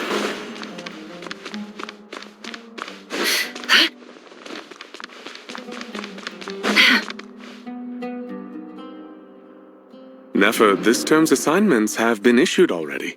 Please read through the materials thoroughly, conduct your own additional research, and then write an essay on the topic. Yes, Professor, I'm aware. I just had a couple more questions I wanted to get your perspective on. Oh? Please, ask away. Well, I saw the other students' problem sheets, and I couldn't help but notice that my assignment is much easier than theirs. Do you really think I'm a weak student? A weak student? Goodness, no. Quite the opposite. You have a sharp mind, almost too sharp. I think what you're saying is, a weak student wouldn't have noticed the discrepancy, and if they did, they certainly wouldn't complain about the lighter workload. You see, sharp as they come. You see things the way they are, and I'm sure you know why they're like that. Because of where I come from. Because I'm different. I'm sorry, Nefer. I don't like it any more than you do. It's just... Anyway, you said you had a couple of questions. What's the other one? I wanted to check. If someone sent me a letter to the Academia, where do I go to collect it? Ah, your family wrote to you. Well, as long as they put your name on the envelope, someone should hand it right to you. Not exactly. It's not even a recent letter. I was just curious where the mail would end up if no one collects it. The House of Dana, I expect. I know there's a box for unclaimed mail somewhere in there, probably sitting on a shelf. Whatever you're looking for, that'd be the place to start. Okay, got it. Thank you, Professor. Oh, don't mention it. Honestly, I feel like I failed you. I'm supposed to be your teacher, but I haven't taught you anything. Hey, don't say that. You're a great teacher, and you do your best for all your students. But the rules are the rules. You're not allowed to teach students like me. It's not just the Academia either. The whole world bends over backwards for the successful and leaves the losers to suffer and die. Oh, my dear child. Don't tell me you've given up on life already. I haven't. I just think that if you want to make it in this world, you have to find a way to become successful.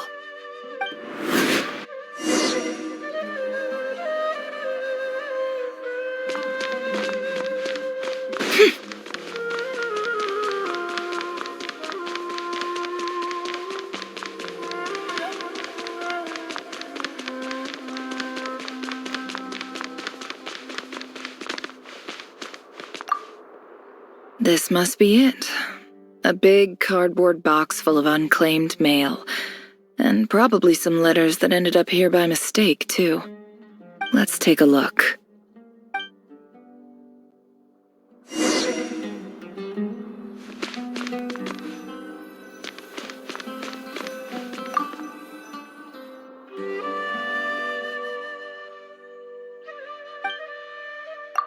A dilapidation survey from Port Ormos. Looks like it's from a Corps of 30 representative. This one was never even opened. I guess the recipient didn't care what the Corps of 30 had to say about anything. Who was it addressed to? I don't recognize the name, but it must have been a Kasharawar professor.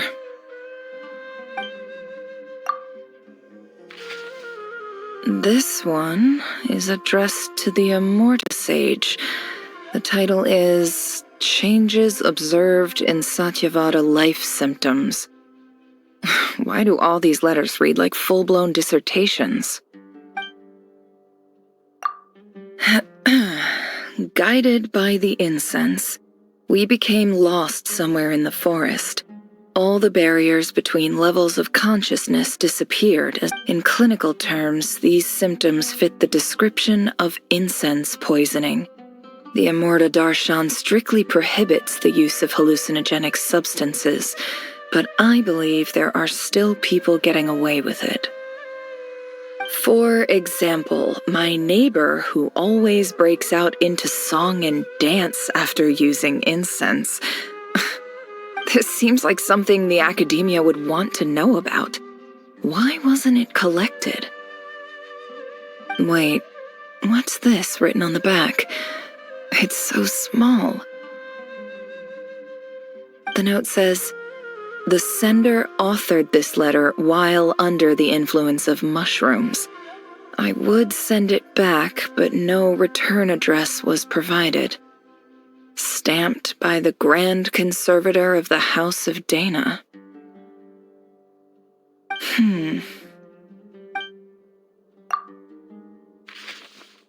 This next one is addressed to Grand Sage Azar. A few words of protest regarding recent changes in Sumeru's educational policy. In recent years, the academia has taken on a small number of students from the desert region, as per the policy to this effect. However, it appears to me that these students have not, in fact, been provided with educational opportunities that are, in any meaningful sense, equal to those enjoyed by their peers.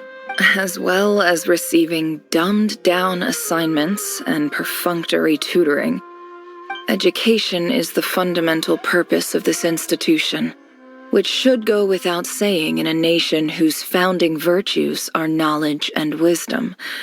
I ask you, is the lip service we pay to the policy of education for desert students truly the standard of pedagogy to which the academia aspires?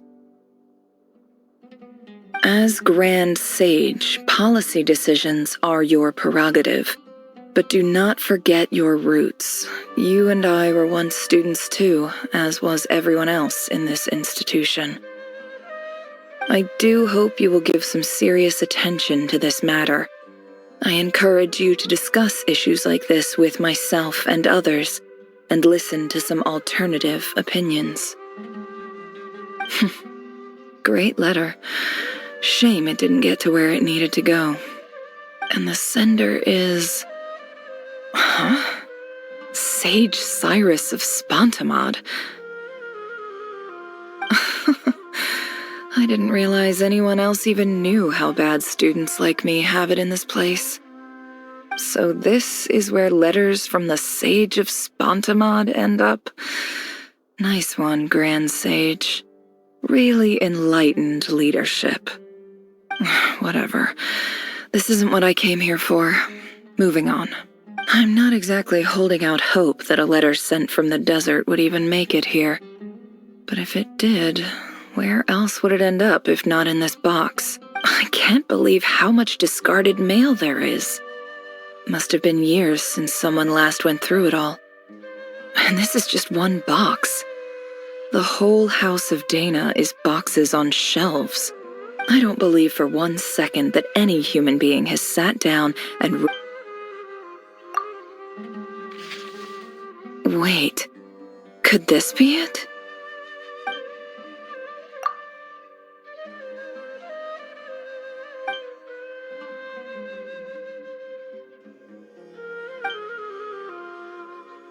Greetings, Halil. My name is Sinuhe, chief of the Shimti tribe. I was the one who came to you and your colleague's aid when you ran into trouble. I don't know how well you remember it now, but I brought you to safety and gave you some water and other supplies. You seemed very pleased. In my tribe, learning a person's true name is serious business, and I therefore see you all as friends. You were kind enough to leave. The Shimti tribe lives a harsh, nomadic existence in the desert. You were sympathetic towards my plight, promising to make me a special ambassador of the academia and help us find a way to... This brings me to my reason for writing. Our tribe has fallen on particularly hard times, and I would like to ask for your assistance. There was a terrible sandstorm a few days ago, which blocked up the well in our land. To ensure my people's survival, I had no choice but to venture into Eob and... The Eob and Unut are descended from the Thamudians. While we trace our ancestry to Tulatala, we worship the Lord of Flowers and have had relatively good relations with our fellow tribes. I found a well belonging to the Eob tribe. They declined to help us, but I really had no other option. So I took some water to keep me and my... When we met, you assured me that you would be my ally in the academia. I would like to... That aside, the last time you were here, you mentioned that the academia had started accepting students from the desert. And I told you a little about my daughter, Nefer. We have next to no resources here in the desert, and my power and influence are limited. Would you consider enrolling my daughter at the academia? She is a smart girl. I know she won't disappoint you. From the outset, the academia never took you seriously. Those things they promised were just empty, and you were so emphatic that your luck had finally changed for the better. You swore you'd lead us to a better place one day.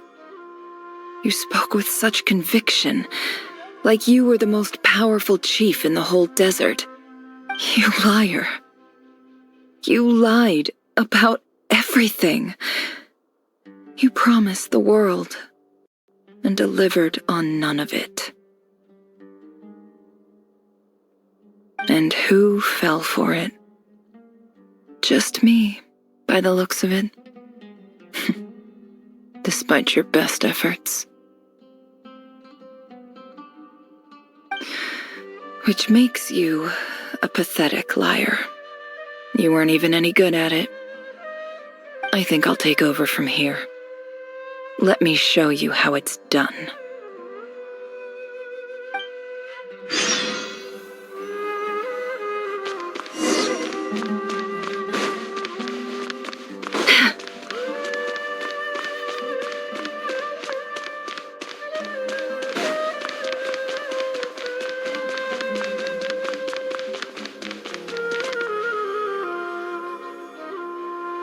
I just came to say goodbye. Thanks for everything you've done for me in my time here. Nefer? You packed your bags. Where are you going? I'm quitting. Something's come up in my hometown. Gonna head back and deal with it. Huh? But this was a hard-won opportunity for you. You know that better than I do. It was, but it doesn't matter. I have more important things to deal with, and they can't wait. Oh, and I didn't want to overfill my bags, so I left some incense on your desk.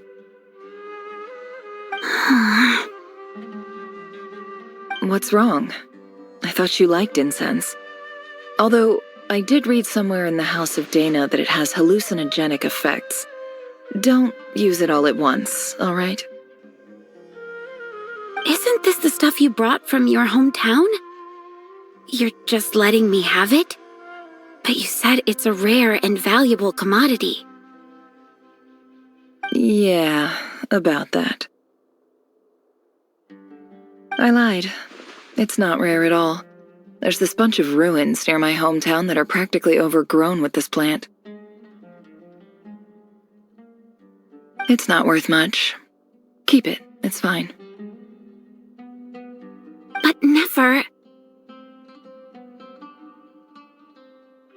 All right, that's all from me. You take care.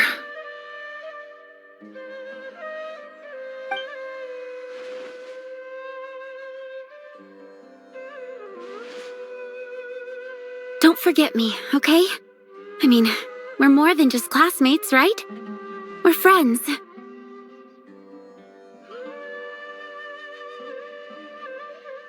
Yeah, I'll remember you. I lied again. That incense is worth a fortune, and it's a rare find even in those ruins. And as for remembering her, I have far too much to do when I get back. No time to reminisce. I'll be lucky if I even make it through this alive. But either way, I expect I'll forget you pretty quickly.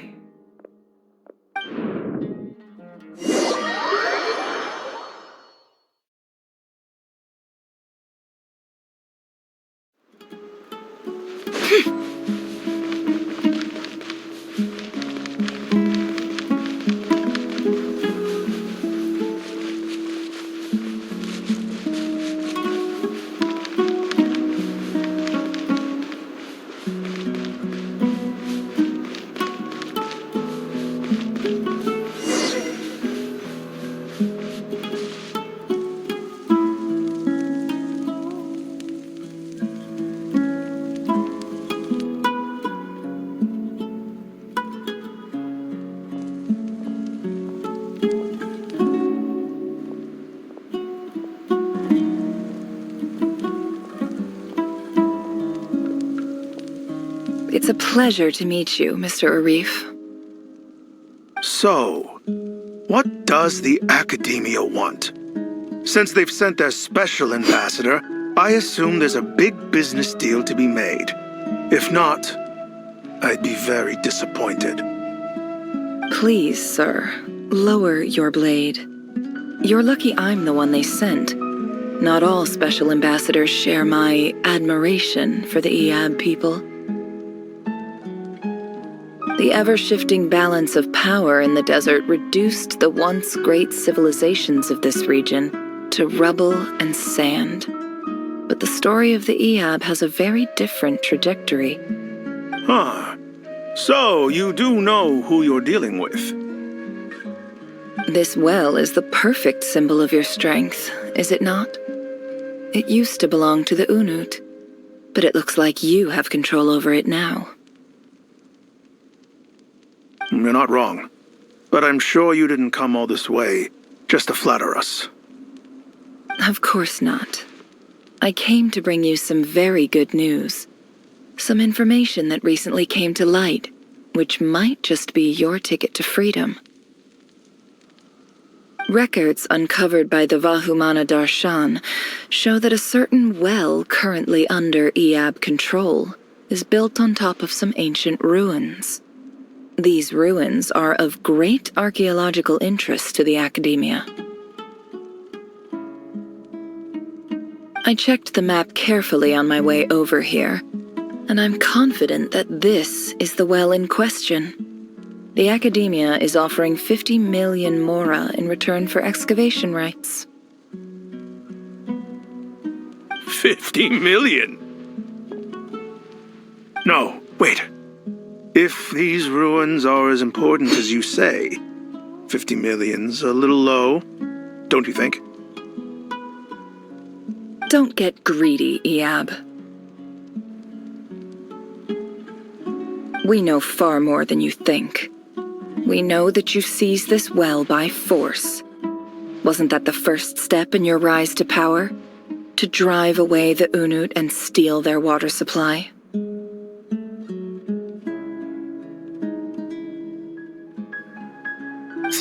So what if it was?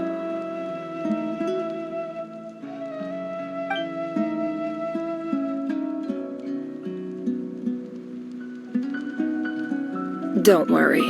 As unscrupulous as it was, it's something we're willing to overlook. The Academia is only interested in dealing with the de facto power holders in the region. I hope I am making myself clear. And I hope your words are the truth. If I find out the Academia is trying to play me, I'll hunt down every one of your people and make you watch as I cut their heads off one by one.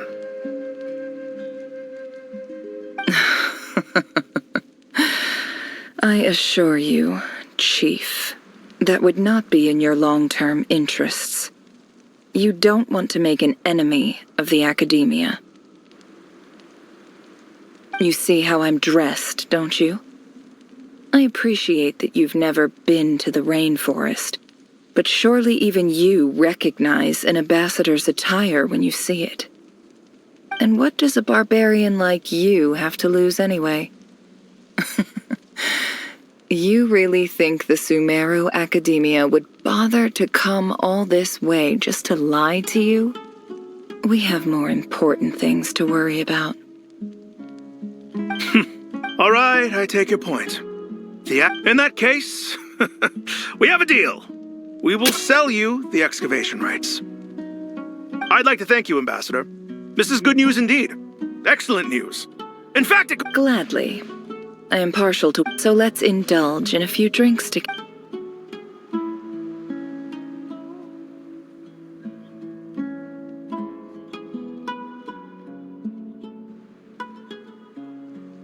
Chief! Chief, it's an emergency! It's the Unut. They've taken the well. What? Well, don't just stand there. Take it back. Yes, Chief. I have every confidence in the Eab's military superiority, and yet... Well, what is it? The Unut's response was alarmingly fast. The day after we reach a deal, they seize the well. This can't be a coincidence. Perhaps there is a traitor in your midst.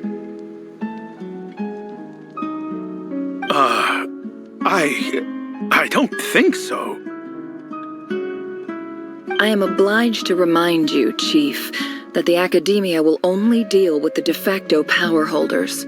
If you cannot regain control over the well, I'm afraid you won't see a single mora of that 50 million. No! Please, Ambassador, just give me some time. I swear the Unut will not get away with this. That well is ours, and so is the mora. Glad to hear it. I will wait here for an update. If there is a traitor, I will find them.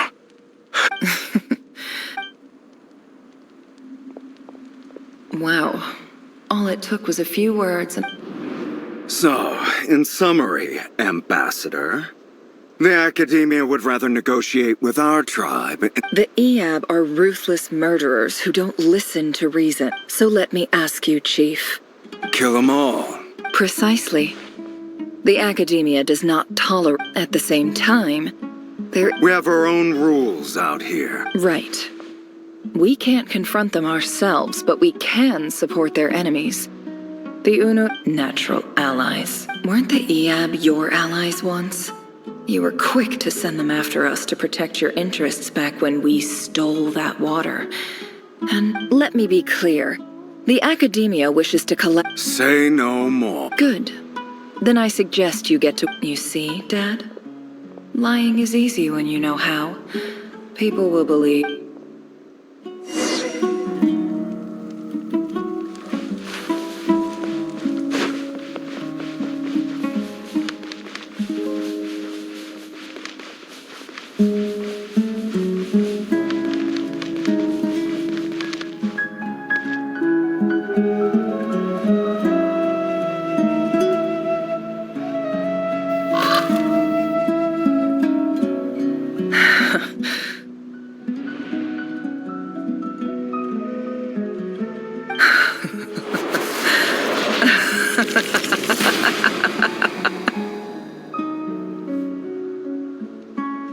Look at yourselves.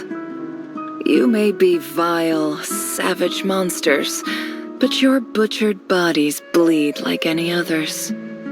You're no different. You're nothing special at all. The monsters who destroyed my home, they're just ordinary, petty human beings. What a joke.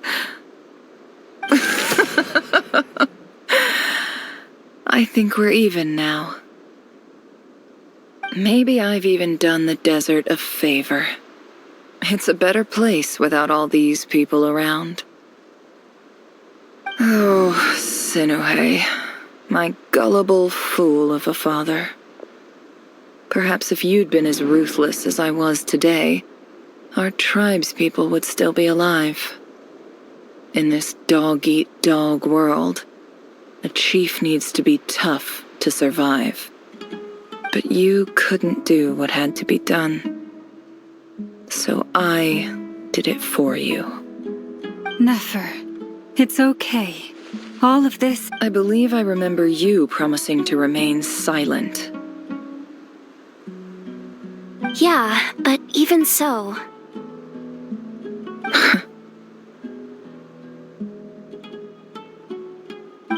Yehoda, is there anything you can do to ease the tension? All right, time for a sharp turn onto a completely different topic. So, anyway, that's enough of that. When are we getting out of this place? Feels like we've been walking forever. I'm getting pretty tired. Lauma, you tired? Yes. If we can find somewhere to sit down, I could certainly do with a rest. It's not far now. There should be a temple just up ahead. Yes. Really? A temple? That's where this story ends? I guess that's how things go in the desert. Desert dwellers can never escape their destiny. Or so everyone says. I never wanted to believe it, but looking back now, I'm as desert as they come.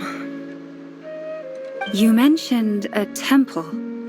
What's waiting for us there? My biggest trade secret of all. Ah. Then I'm guessing it's where you got your power from. The power to peer into other people's minds.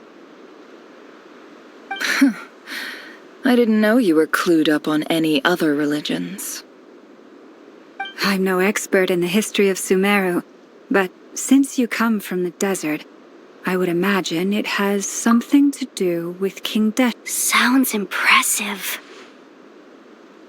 Oh, I know who you mean. General Mahamatra Sino. The spirit of Hermanubis dwells within him. That's Boss Neff for ya. She knows everything. Sino's hardly a figure of obscurity, but I know about Sethos too. What about him? Is he a big deal or something?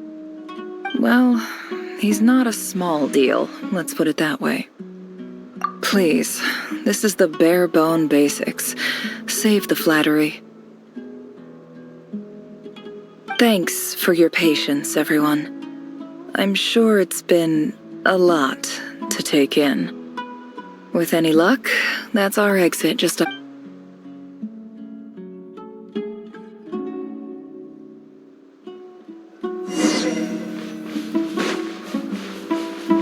Can't hide the truth.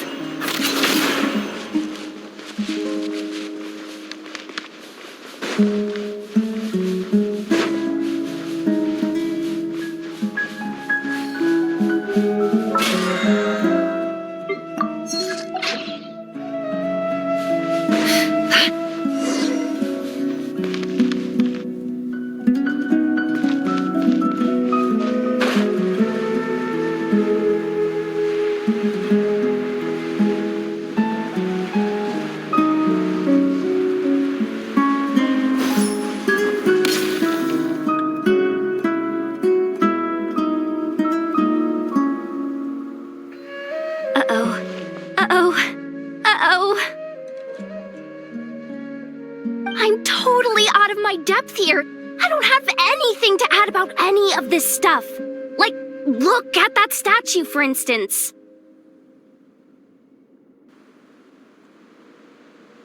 I want to do the whole name-dropping, this girl knows her stuff thing too, but I've never seen anything like it before.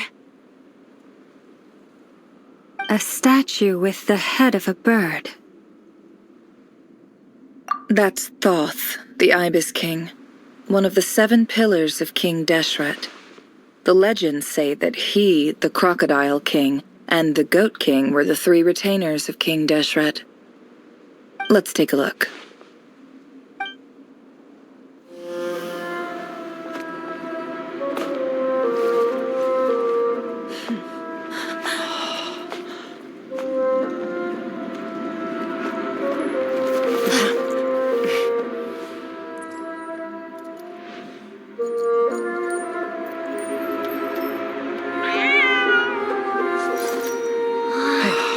It's just Ashru. So, all is well?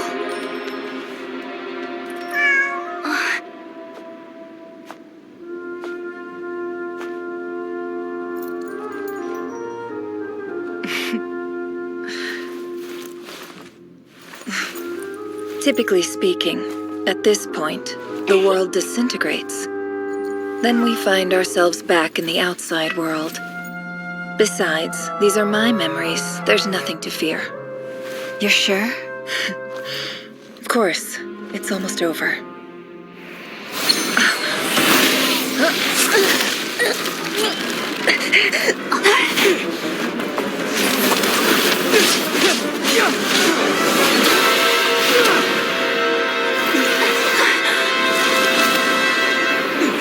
Never! Hold on!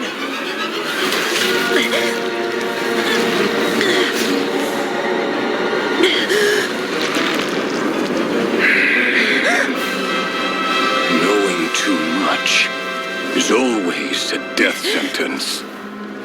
Speak for yourself.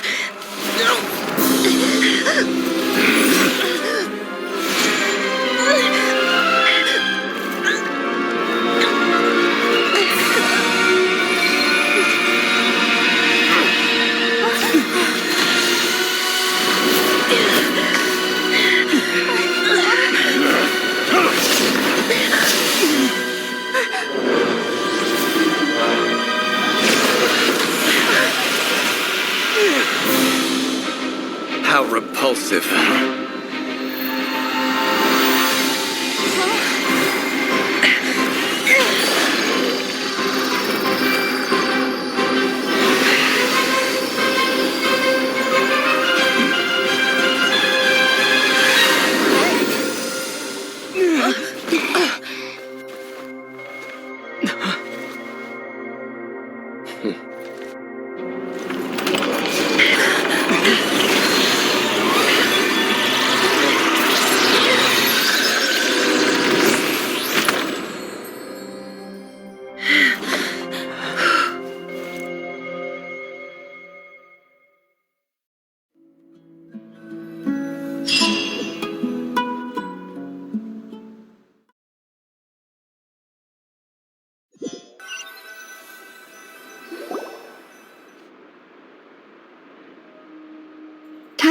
pretty well, didn't I?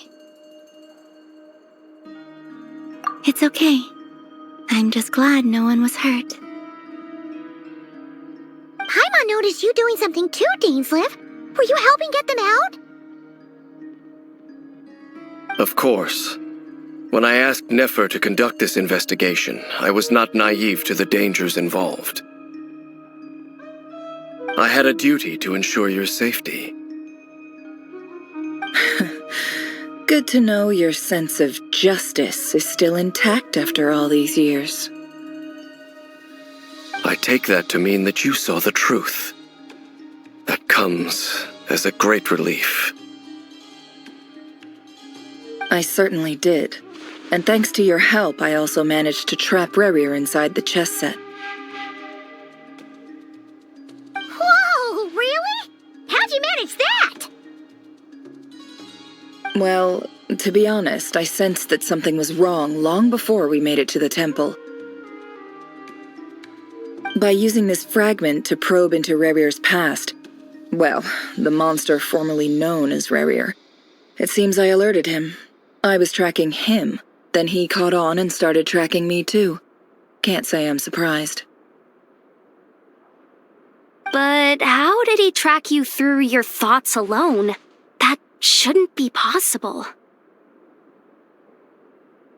Rerir was a secret agent who reported directly to the Vinster King. He is an expert at finding a trail and hunting down his pursuers. No wonder.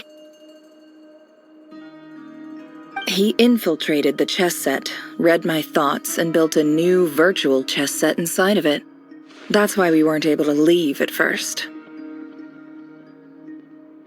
Speaking of your chess set, it's quite a remarkable item. Would I be right in thinking you have some connection to King Deshret? You overestimate me. I only have a connection with one of his underlings, the Ibis King. You all saw how this came to be. A long time ago, the Eab massacred my tribe, the Shimti, in our home village. A few years later, I enrolled in the academia, where some new information came to light. The Unut and the Eab fought a bitter battle over the rights to a well, all for the sake of the final blow to the Eab came at the victory feast, when an Unut assassin beheaded their chief right before my eyes. The remaining Eab fled and have been scattered to the winds ever since. Having gotten my revenge, I returned to my hometown, where to my surprise, the nearby temple was still standing. There it was, seemingly immune to the relentless hostility of the desert, while my tribal home lay in ruins.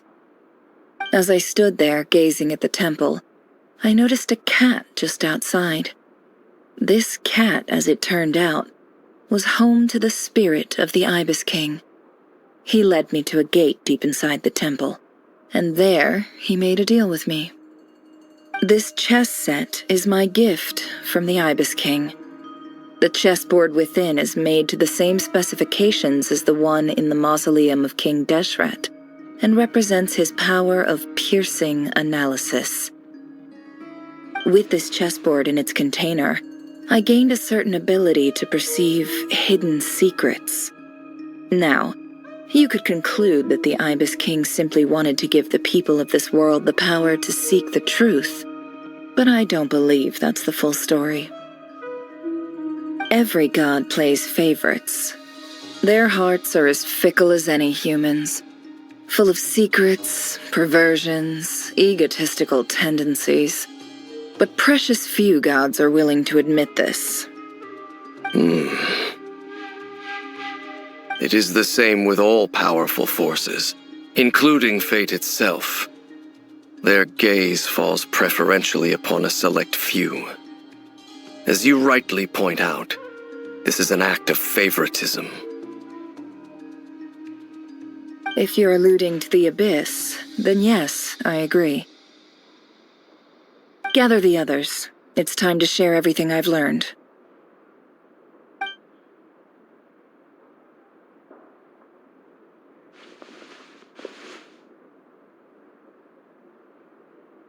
Thank you all for being here. As promised, I did some further investigating into the Raker of Solnari's background. I am pleased to report that the investigation has been most fruitful indeed.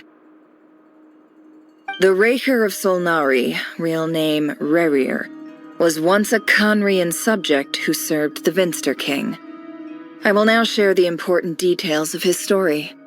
Please save any questions or comments for the end.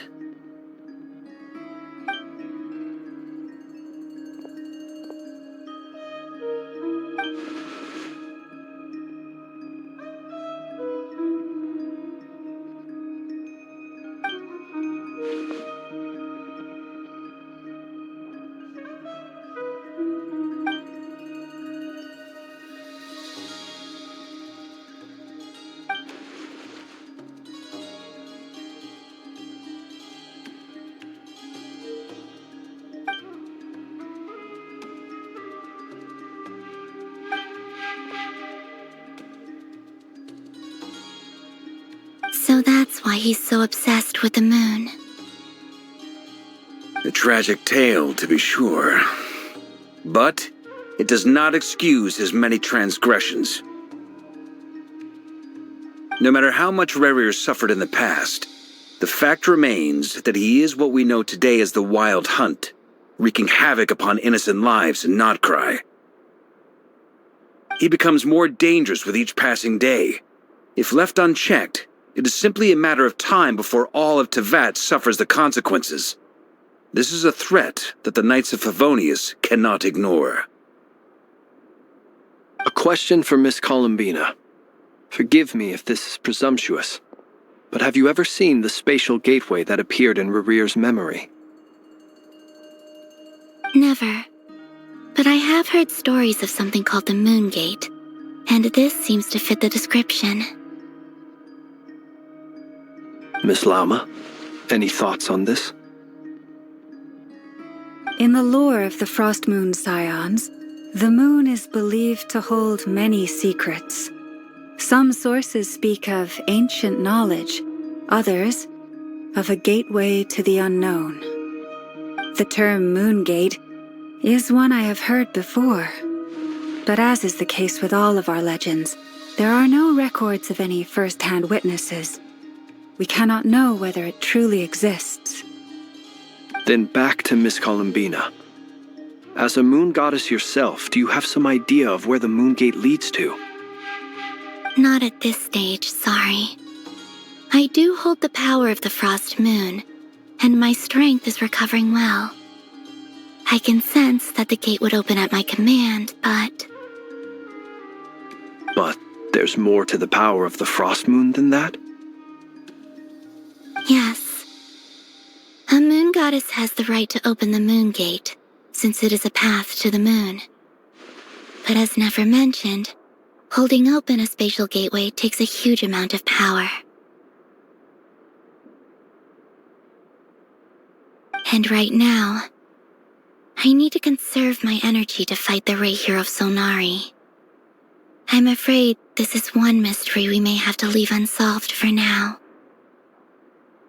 I agree. Better to save your strength. But if you'll humor me for a moment, I have a bold conjecture of my own regarding the world beyond the gateway. I highly suspect that neither Tholindis nor Rerir made it through unscathed.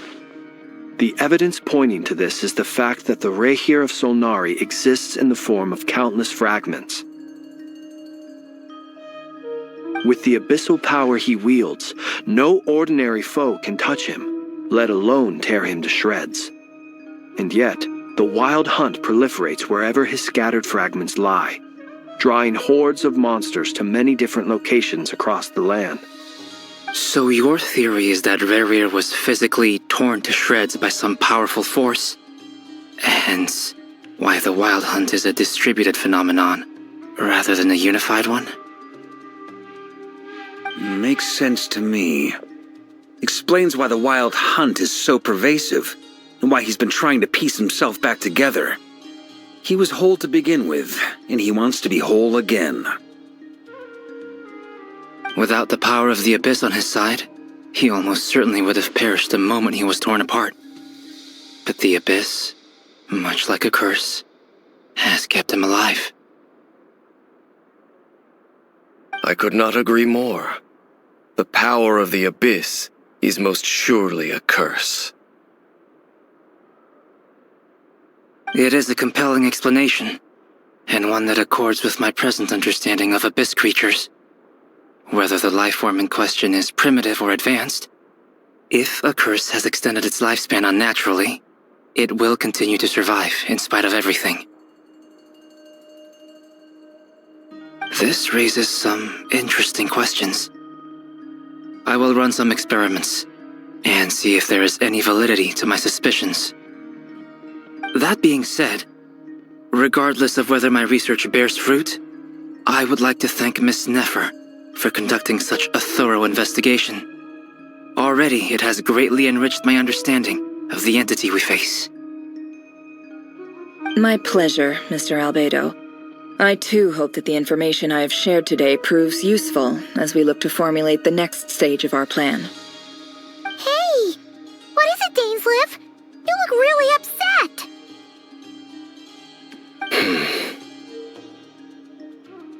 It's just... when I think of the man I once knew as Rerir, I struggle to understand why things had to turn out like this. The two of you used to be friends, didn't you? I don't know if these words will bring any comfort, but my heart goes out to you. Mine too. We can never know all the hows and whys of the way things are. The moon and stars are full of untold secrets and lies, and the skies are host to many more mysteries than these alone.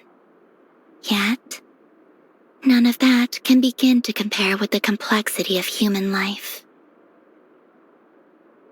Those are the first comforting words I've heard in a long time. Thank you, both. Well, I think this is a good place to end today's meeting. I'm sure Nefer needs some time to recover. She's been through an awful lot today. That's very thoughtful of you, Lama. Of course. Sounds good to me. Take some time to rest and digest before we reconvene to nail down a plan.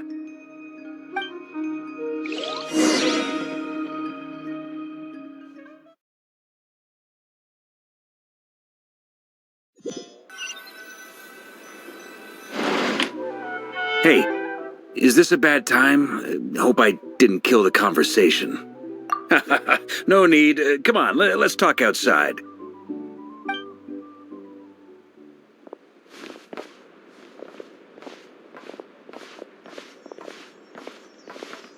Anyway, Nefer went back to the curatorium to get some rest. But before she left, she shared some things with me that I thought you should be aware of. Firstly, although she managed to trap the Raker of Solnari inside her chess set, there's no guarantee that the power of the Ibis King is any match for one of the 5 sinners. Their powers are beyond our comprehension. It's only a matter of time before he finds a way to break out. We have to come up with a plan and take care of him before that happens.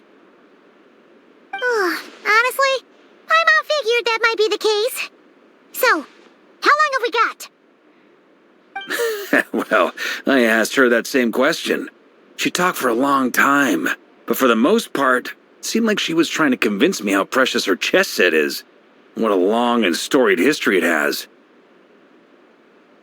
It felt like some kind of sales pitch, you know? The kind where you end up handing over Mora against your will? Anyway, after all that, she finally answered the question. 2 days, at most. 2 days? Holy moly! Can we even recruit enough help in that time? That remains to be seen. Which brings me to the second issue. Dainsleif is obviously conflicted about this whole thing. But given how little time we have, there's no way we can pull this off without his help. You have some history with him, right? Do you think maybe you could talk to him for us? Great. I appreciate it. All right, on to item 3. So, Albedo, Durin, and I put our heads together and came up with a plan. Can't promise it's gonna work yet, but at least it's a start. We figured we'd bounce the idea off you first. We'll explore it further once everyone's recovered. Oh, Paimon's dying to hear this. All right, so here's what we're thinking.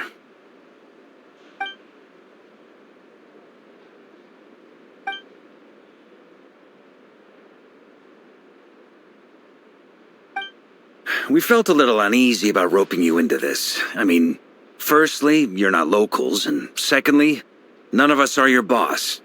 You're well within your rights to refuse if you so choose. Roping us in? Why would you even say that? We know the stakes here. It's all of us against the Rayher of Solnari, or none of us stand a chance. I choose my words very intentionally, I'll have you know. I like to think there's an art to striking a down-to-earth tone even when the stakes are through the roof. Sir Varka, I have a few thoughts about this plan. I'm all ears. I think we can be more flexible with how the roles are allocated. In my view, the most sensible lineup would be like this.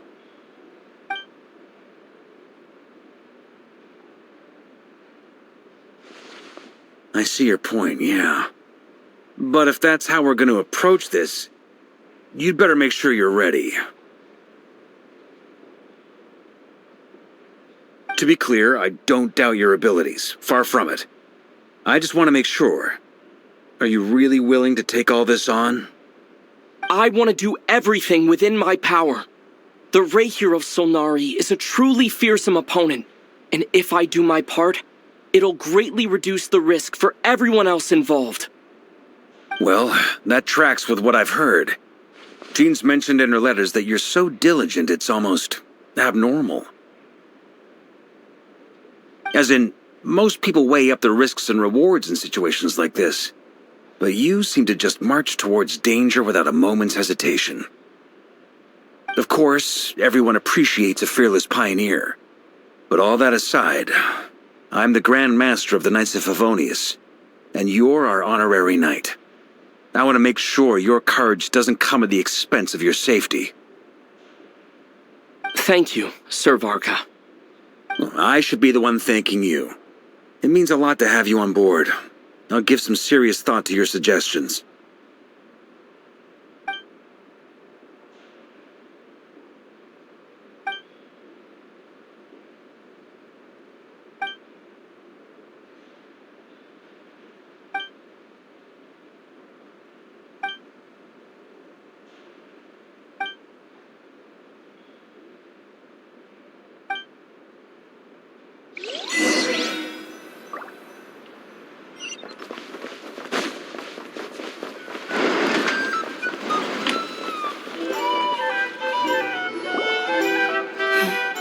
This is a thorough plan, but I do have one last question before we take action.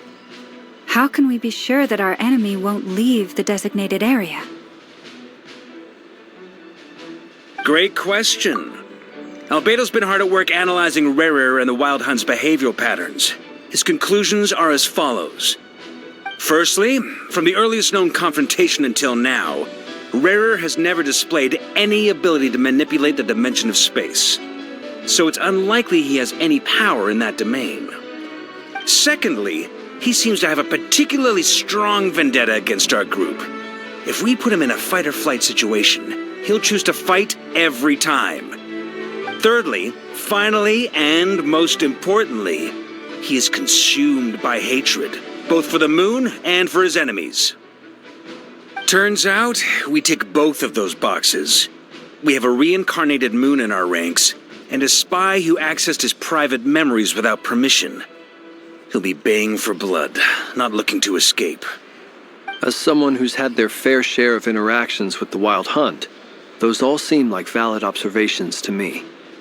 Understood. Then I will defer to the verdict of the group. Well, everyone, that's the plan in full detail. Albedo and Durin are carrying out their part as we speak. Plan approved. Scheduling. Okay, any firepower you need, I got you covered. Let's light this baby up. The Frost Moon Scions are behind you as well. And the rest of you?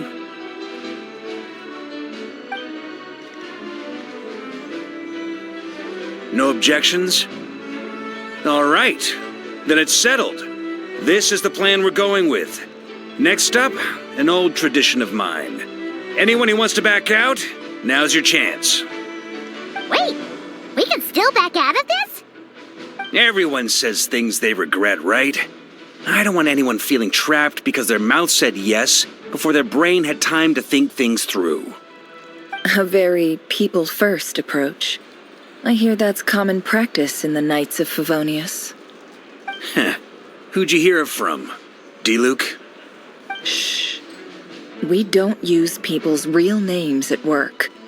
This contact will be known only as Owl, please and thank you. This plan can only work if everyone does their part. Flint's and I will absolutely support it. We shall indeed. You'll be glad you accepted our help. Also, you are the last person I expected to see here, Miss Dory. It's not often I get called Dory in a work context. My peers usually call me Lord Sangama Bay. So, the longer your name, the higher your net worth. Is that the idea here? In that case, Mr. Flint's here must be worth a fortune. That's right, I know your full name. It's... The walls are thin here. I'd appreciate you keeping that a secret. Okay, fine. I'm actually only here as a favor for someone else. Do you have any idea how much it would cost to hire me otherwise? Oh, does this mean someone out there actually has the power to boss Dory around? It most certainly does not. We have a long-standing and mutually beneficial business partnership. She's actually the mom of a friend of yours. Said mom supplied me with a great little trinket, but now that lady's ruined everything. If I don't start building a little goodwill now, my whole business in Notcry is gonna go down the drain! Okay, so what exactly is so special about this pendant? It's a lucky charm that a great mage made for me. We have a business relationship, and she was worried that something bad might happen to me. So, she wanted me to have something that can store power to protect myself with. I finally got it all fully charged up with Kuvaki, and then never went and used it all up at once! Never lost so big in my life! You're right. It was all my fault. I didn't mean to drain all the Kuvaki in the pendant, but I'll make it up to you. You will? Well, in that case, how about you give me your chess set, and we call it even? I knew you'd say that. Well, it's yours if you want it. In fact, take it now, and I'll even throw in a free Raker of Solnari. Deal? You're putting me in a difficult position here. It's a very useful thing to have around, but I have a funny feeling it won't be around much longer. I guess we'll see in a couple of days. Looks like bankruptcy for me. Hey, don't be so pessimistic. See this through and you never know. You might find a new business opportunity on the other side.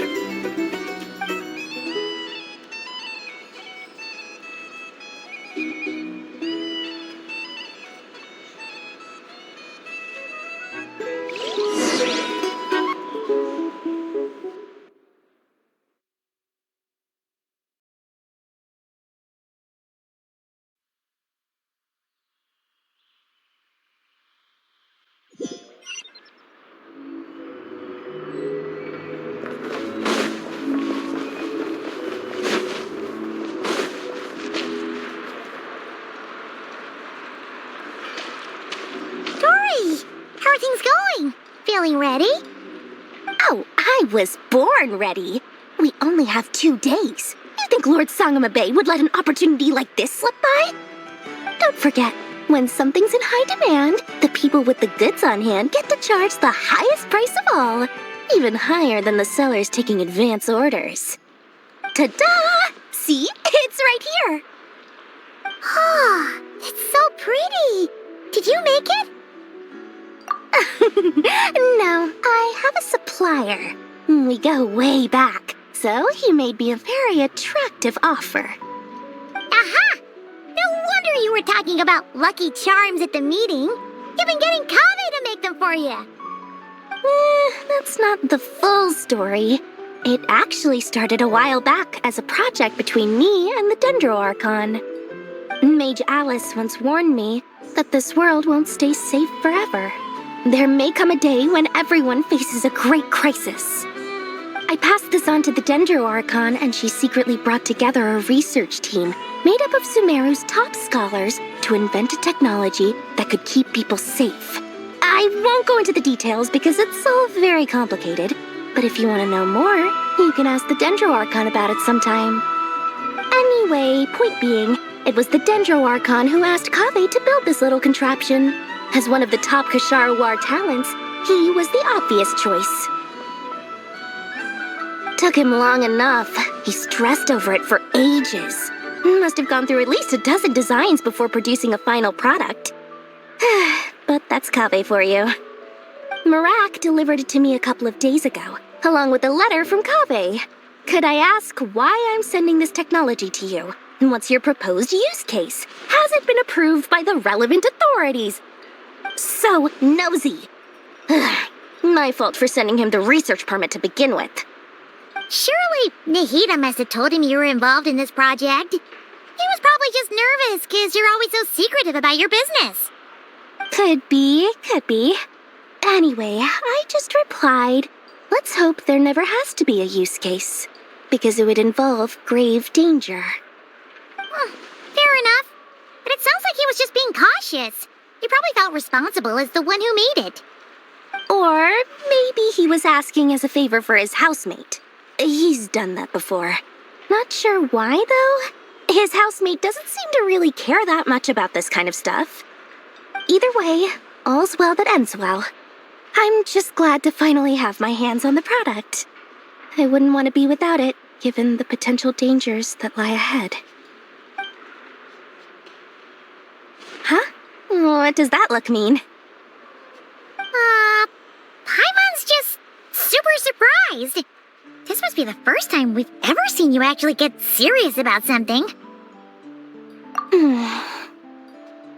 Well, a long time ago, I made a promise to myself. I promised that I was gonna live every day of my life with a big beaming smile. Obviously, Mora plays a big part in that. But there are always gonna be times in life when you have to give something back. That could mean paying back a debt, returning a favor, or showing some kindness. Alice has been a huge help to me over the years. She was the first investor I ever had. And I want my investors to know that Lord Sangama Bay is the best in the business. And more than that, no one knows what the future will bring. Whatever happens, I want to make sure the Dendro Archon and all of Sumeru is prepared to face whatever comes. Oh, that? I was just making sure Nefer and I are square. Don't be thinking it was some sort of benevolent act. I'm no saint, so don't treat me like something I'm not. My priority is doing the business that I want to do, so long as my conscience lets me, but it usually does. That's the Lord Sangama Bay business model. All right, if you say so. I do say so, and that's the whole point. I'm a businesswoman. Don't go trying to figure out what kind of person I am. You'll exhaust yourself. Much easier for everyone involved if you just take my word for it. Oh, and could you two help me get this stuff where it needs to be? Thanks so much. You're my favorite assistants.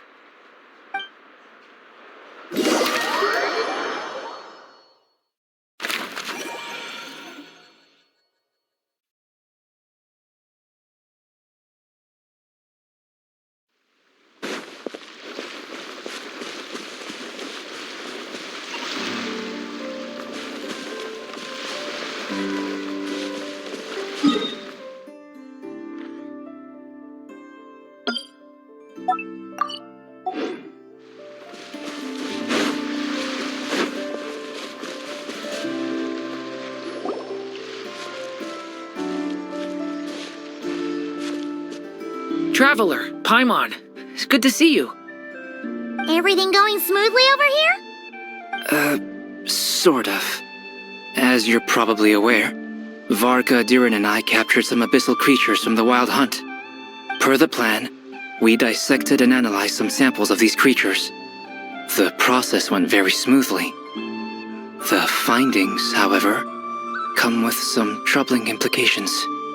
What? You can actually dissect the Wild Hunt? That depends on your definition of Wild Hunt and dissection. Harmless, lifeless. These words are accurate descriptions. The Wild Hunt is an interesting phenomenon. In and of itself, it doesn't seem to possess anything akin to a human personality. But taken as a collective, the medium through which the Wild Hunt is summoned does appear to have a soul. Master griped a lot about the wise Horoptatyr, and seemed somewhat fascinated with the foul Certology. But she barely mentioned Rerir at all. I don't think that was because of his lower social standing, though. Anyway, it's a pity. I should like to hear her thoughts on the nature of the life form he has become today. It's a strange mix. The furious energy of an abyssal being channeled through a fractured physical existence. A consequence of being torn apart by an unknown power. Perhaps the only explanation for his survival in this state is that he sacrificed a degree of individuality in exchange for a continued existence. Oh, sorry. Once I get talking about interesting research, I have a tendency to go on indefinitely. Back to our research findings. Essentially, they confirm my hypothesis. Rerir's corpse is completely contaminated by the Abyss, and the effects are irreversible. You could think of this as Rerir in mutated form. But in my view, even that would be inaccurate. In reality, his whole being has been consumed by the Abyss. In other words, he is now nothing more than a manifestation of abyssal power. Unfortunately, at present, we have no means of completely eradicating abyssal power. Hence, we cannot fundamentally destroy the Reir of Solnari either. Oh, that's terrible news! So, that's it? We can't defeat him? Not even if we get the power of the Three Moons? Miss Columbina's situation is a difficult one.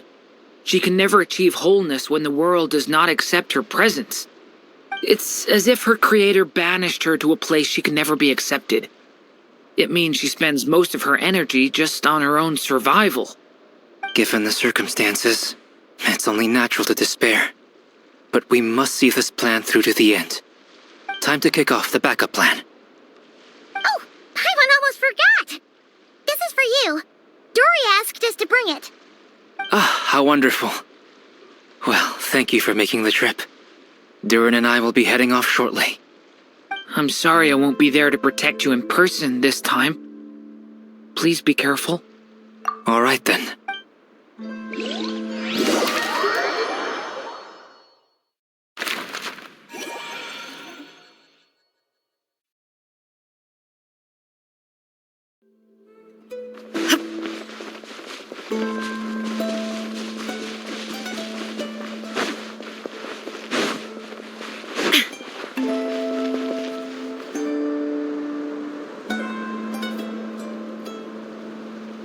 Miss Lauma, is everyone here?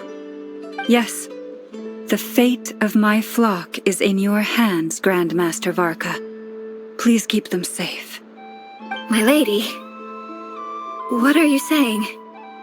Within the next 24 hours, we will face the biggest crisis the world has ever seen. This is not a burden that we deserve to bear, but I believe that we reap what we sow in this life. So I intend to act. I must do what I think is right. For me, that means fighting for the future of Nodcry. This gentleman is the Grand Master of the Knights of Favonius, Varka, Knight of Boreas.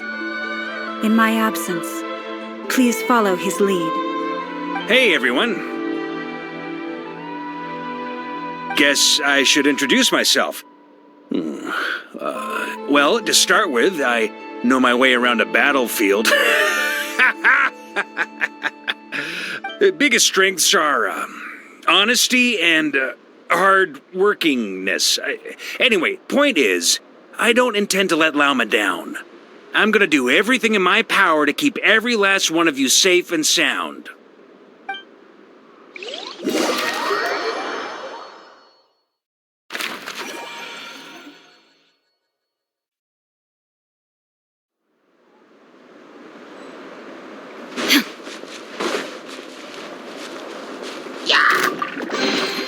Take them. I have no need.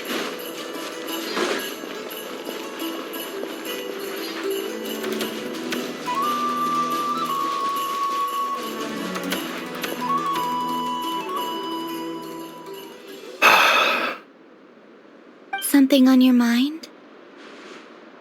Miss Columbina, was it? I believe that's how the others addressed you. That's right. Names are funny things. Have you always been called Dainsleif? Yes. I take it your own name has a more complicated history. I have a different relationship with names than other people. To be honest, I'm not even sure that Columbina is my name. At least, not in the same way that Dainsleif is yours. But it's what everyone calls me, and I go along with it. A lot of my life has been that way. I get so used to things that I forget to question why they are so. I never used to think much about where names come from, or what they mean to people. Maybe something's wrong with me. You're different from other people. I sensed it the first time we met. You're more perceptive than most. I'm sure your long life and rich range of experience explains that. Do you ever find yourself missing Conria, Mr. Dainsleif? Difficult to answer. I have dreamed of the past many, many times. Sometimes I'm fighting tooth and nail. Other times I'm lying on the ground, defeated. I don't recall any happy moments from that time. It has been too long. Is that because hatred survives longer than love and affection? That would not be for me to say. I make no excuses for the grudges I bear. But whatever the reason, I remember little that was beautiful or sentimental. Thank you for your help with the Rerir situation. Without your efforts, I never could have learned the hidden truth of his story. You're welcome. I know he's your friend. Friend? He betrayed me. And I never really understood what he was going through in life. Some friendship, that is. Okay. So, do you plan to fight him with us? You see, you're torn. Now you know what really happened. You see the things he's done in a new light. I need some time. Of course. I completely understand. Anyone else in your position would feel conflicted too. Actually, I went through something similar myself recently. Something happened that changed my perspective on a situation. A situation I took for granted at the time, but now I feel very grateful for it. You mean the Harbingers who still support you, even though you've left the Fatui? Yes. I always thought they were only helping me because Harbingers are forced to work together. But then I abandoned them. A warrant was even put out for my arrest. And even now, they still support me. Which means I was wrong about them all along. Clearly, they view you as a friend. I feel a little guilty now. I regret not seeing her help for what it was, and not treasuring it. I see the guilt that you're feeling now, because I feel it too. Hopefully, talking about it will do us both some good. Have you noticed that the Traveler and Paimon are over there? I think they've been listening. Huh. Shall we say hello? Sure. Hello. Ah! They caught us!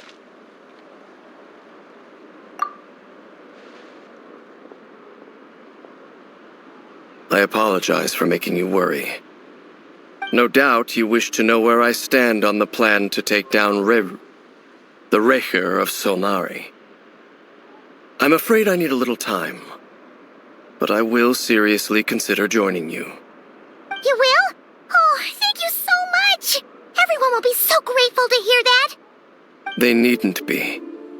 This was something that I was going to have to face up to eventually. That doesn't matter to them. They're grateful to you regardless. You can't control their gratitude, so just accept it. And then, have a think about whether you're willing to join us.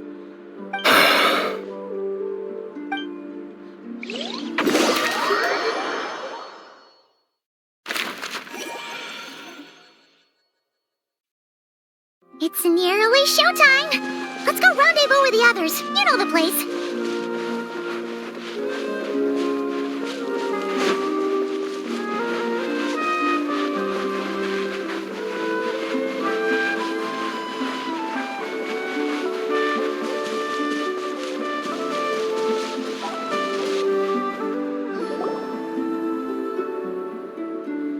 Ah, you're earlier than I expected.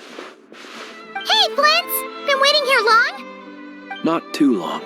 I came a little early so I'd have some time to think. Are you nervous about the battle?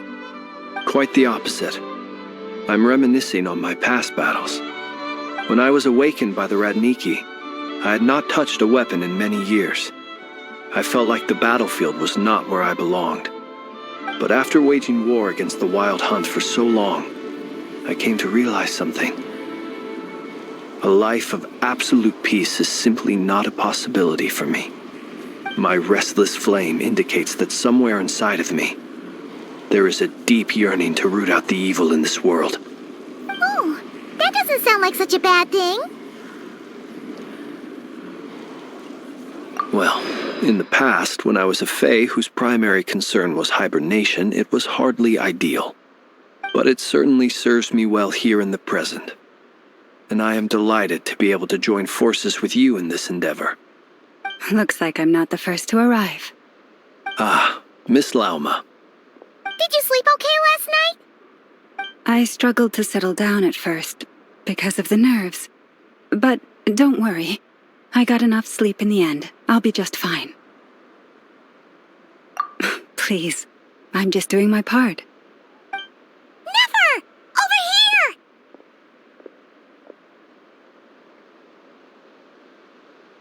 here! Ino asked me to relay a message. She said Anefa will be on high alert and keep a close watch over all secondary districts where defense is required, providing support as necessary. Meanwhile, Ino herself will provide range support to us directly, using her latest invention. Excellent. My thanks to all involved. The chess set's looking a little unstable. It won't hold him much longer. We should be prepared to engage at a moment's notice. No sense sitting around waiting. Let's make the first move while we still have the option. I agree. Paimon, find a safe hiding place. Got it! Be careful, Traveler! I will.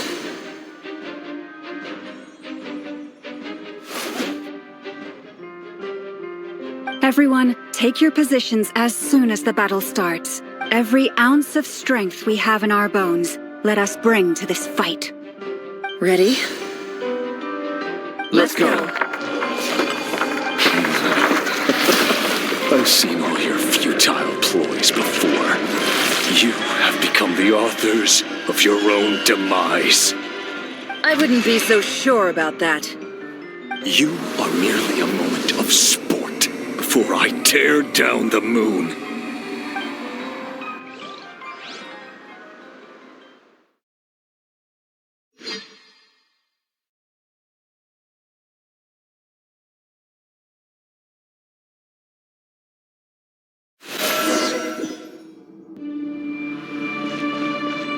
Stay on.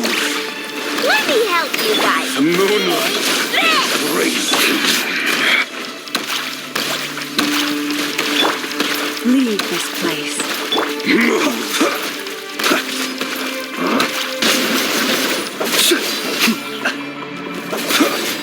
Observe. Close your eyes. Do you fear the dark? Be steady now.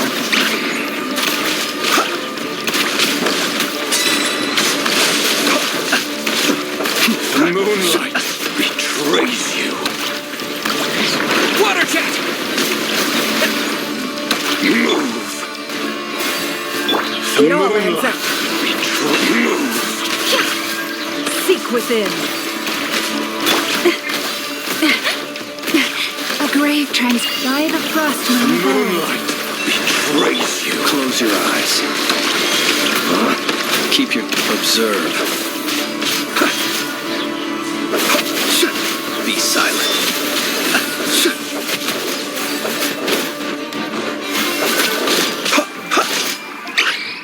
Move.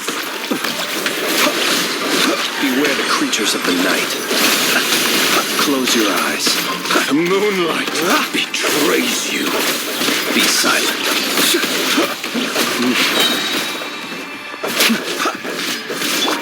You poor lost it. No more. It all adds up. The deception ends here. With one heart, we pray. For it. Close your eyes. Be silent. Do you fear the dark? Close your eye. It began with the moon, and so shall it end.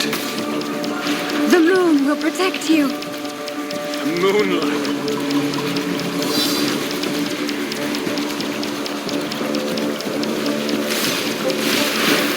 Move.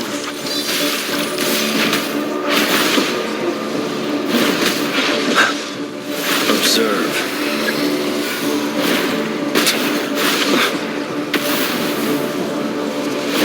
Do you see now?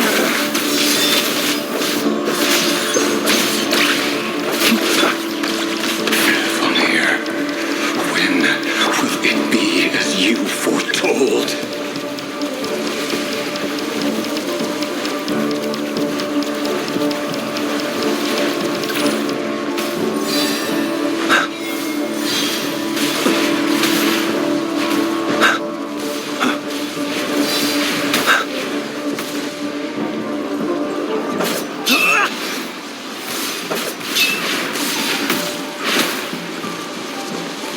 Close your eyes. Be silent. You're welcome here. Seek within. Can't hide the truth. The long sleep beckons. Observe. Be silent. Are you quite finished? Keep your distance.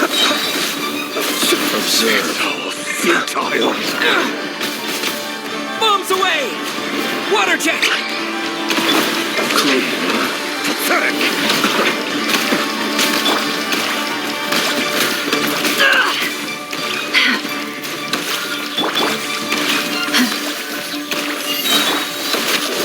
Hunt him down. With one heart, we pray. Move. Be silent. Close your eyes. Night falls. Observe. Pathetic. Steady now.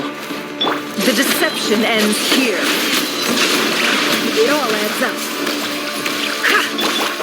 It's all futile. Hunt him down. Be silent. Are you quite finished? Close your eyes. The moonlight betrays you. Go!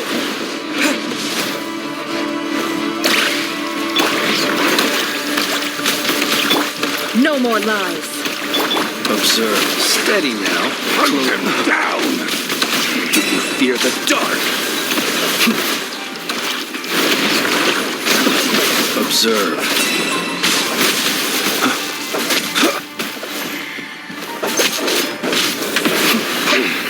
Pathetic! For the everlasting forest. Move! Your little game of heroics is over. Who wants to go first? The moonlight betrays you. Now, get out of my sight!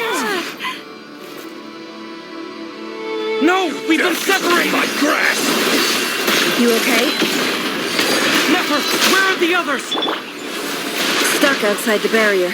I guess he really doesn't like us. I told you before, knowing too much is always a death sentence. Be careful what you wish for.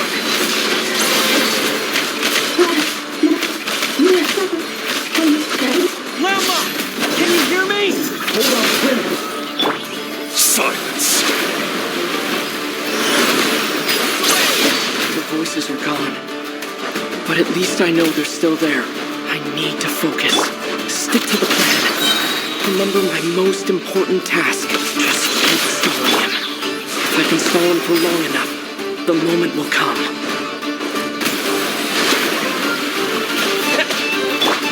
It all adds up.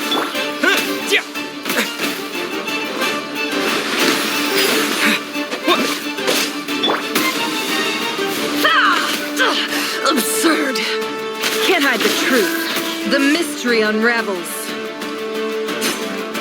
It all falls into place.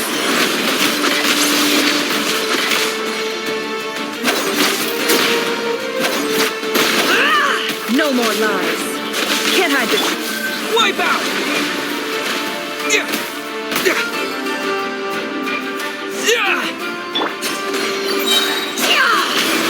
Seek within. It all falls into place. It all adds up. Bombs away!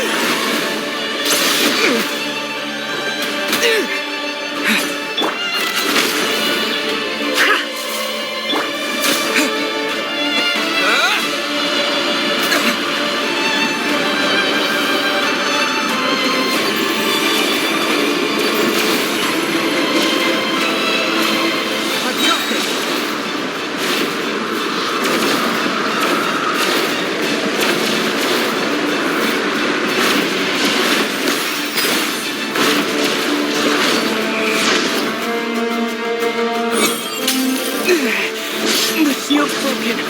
I can't keep this up. Don't push your luck.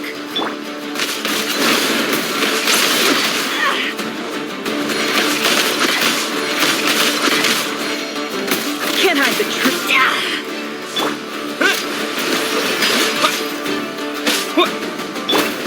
No more lies. The mystery unravels. Wipe out!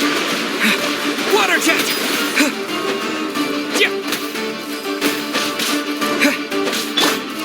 It all adds up. It all falls into place. No more lies.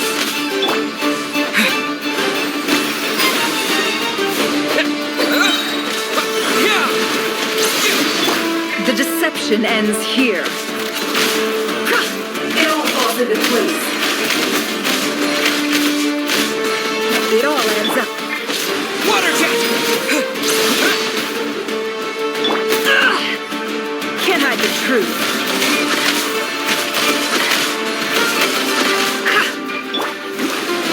Bombs away! Seek within. No more lies.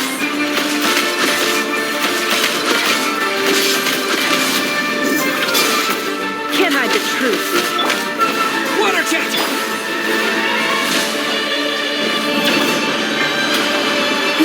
Shameless. Curses.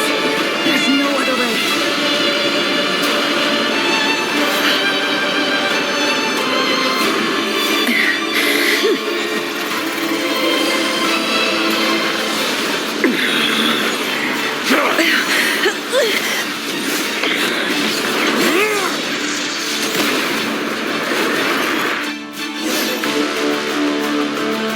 The only way to defeat Rarer is to borrow his own power. That means Columbina will have to disappear while you two bear the brunt of his attacks. You have to hold on. Find a way to keep him focused on killing the two of you.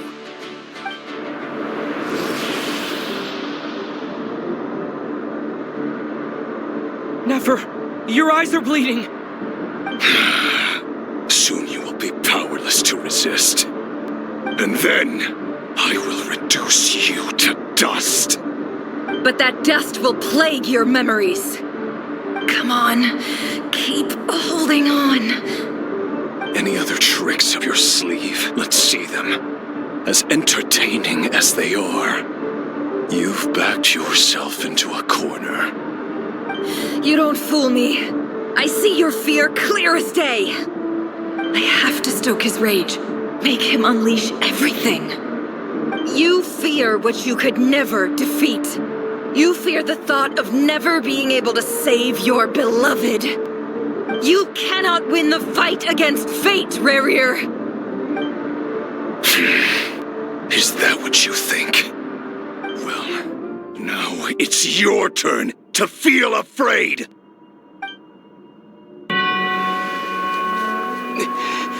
You fear the sound of your own name? Is it us you hate? Or is it what you've become? Let's see what becomes of you!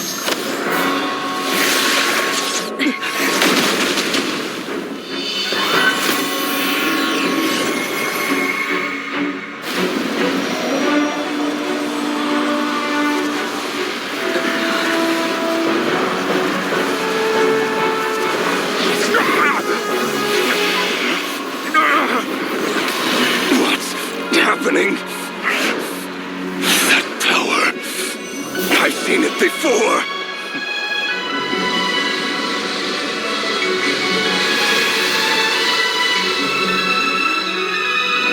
His power is on another level. We'll need to use an alchemical array to convert his power into a usable form. Then quickly channel it into Columbina, rendering her powerful enough to compete with him. I'll join you. I can help. If I release enough abyssal energy into a confined space, it'll create a potential difference, allowing us to extract a huge amount of elemental energy. Next, I'll synchronize with everyone's minds using Pyro, then give you temporary access to their abilities and fields of view.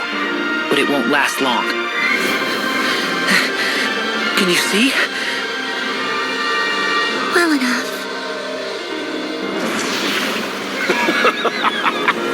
So, we have a student of Gold Rhine-Daughter in our midst.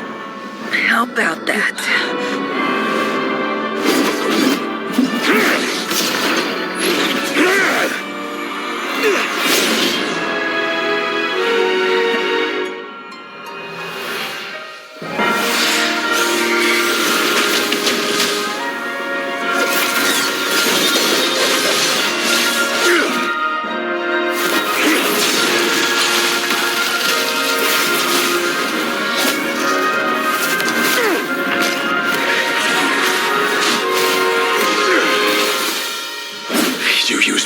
Power against me? Just like how you stole Kuvaki. Look familiar?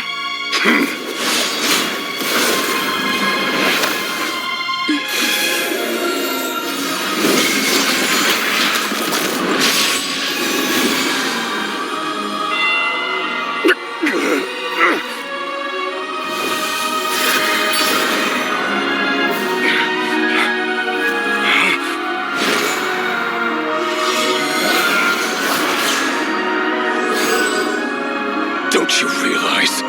You don't have the power to hold that gate open. I don't, but someone else does.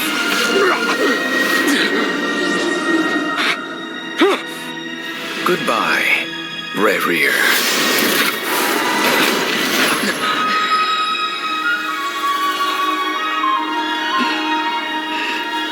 We won.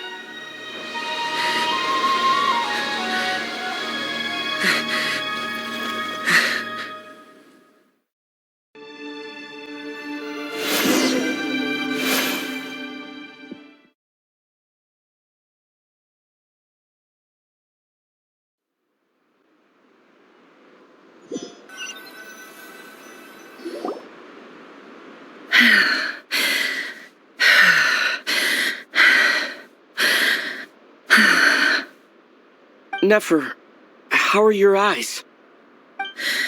They're fine. Apart from the blindness, of course. It's not too late. Let me handle it.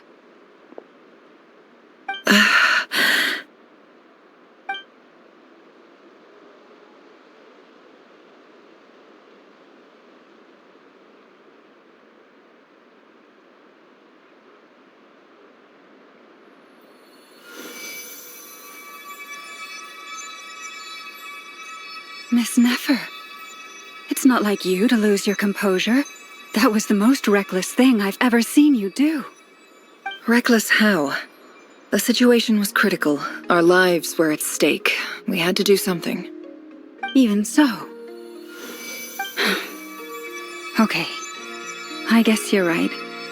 Under the circumstances, it was a wise decision. You traded your eyes for an incredible victory.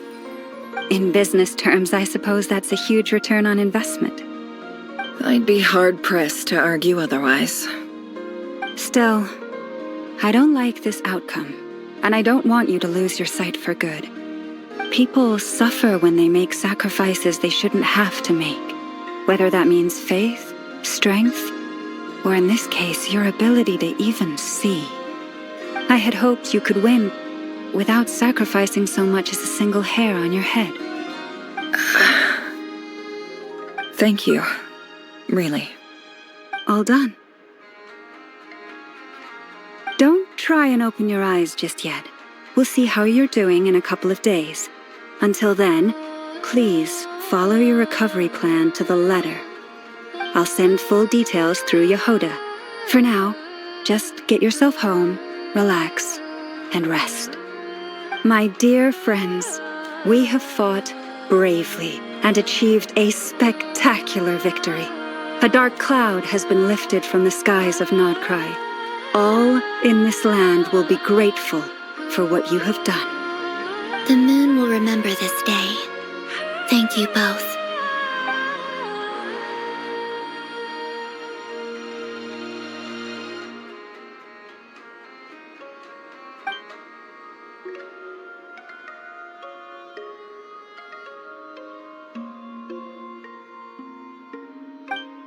There's something I want to let you know. What is it? When Durin connected everyone's minds so I could access their powers, I also felt everything they felt. And since Nefer's eyes were injured, my eyes are hurting now too.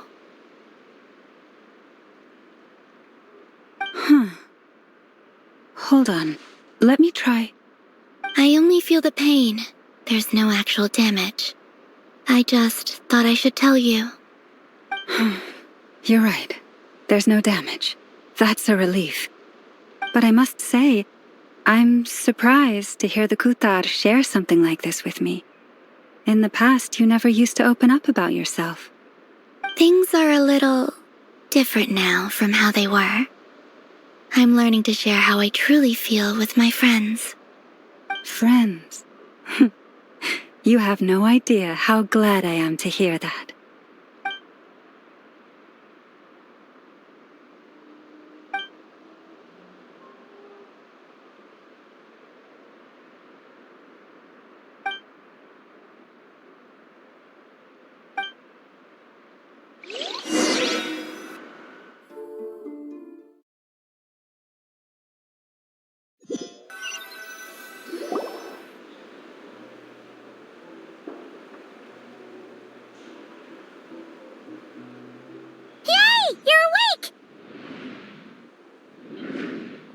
How are you feeling? Any aches and pains? Did you sleep well? I'm doing all right, Paimon. No need to worry about me. Phew! Well, that's good. Paimon's been sitting on the edge of the bed worrying about you for ages. You slept a whole day and night. Poor Paimon had to eat all by her lonesome. Glad to hear you didn't starve. How was the food? Well, it wasn't the same without you there to share it. Honestly, Paimon just can't relax when you're not your usual self. She couldn't enjoy the food and settle down to sleep. Well, I'm back to normal now. swung by earlier. He said to tell you to head to the tavern when you woke up. Varker and the others are organizing a He also dropped off some medical supplies, but you seem fit as a fiddle, so guess you won't be needing those. If you're feeling up to it, let's head over now. Wouldn't want to keep them waiting.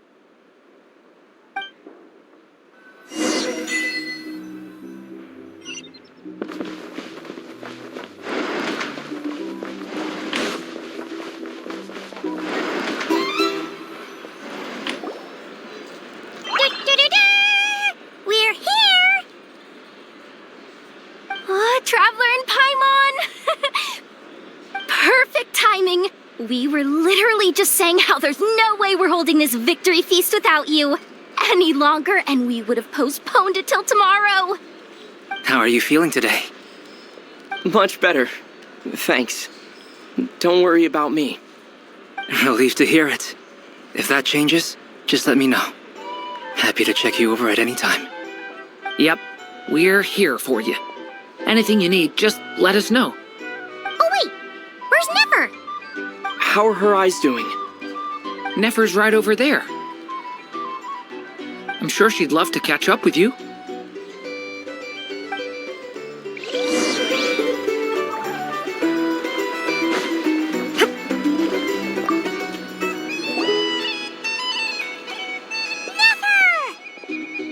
Traveler, Paimon, are you recovering well?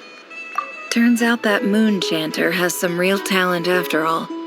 My eyes were mostly recovered after just a couple days' rest.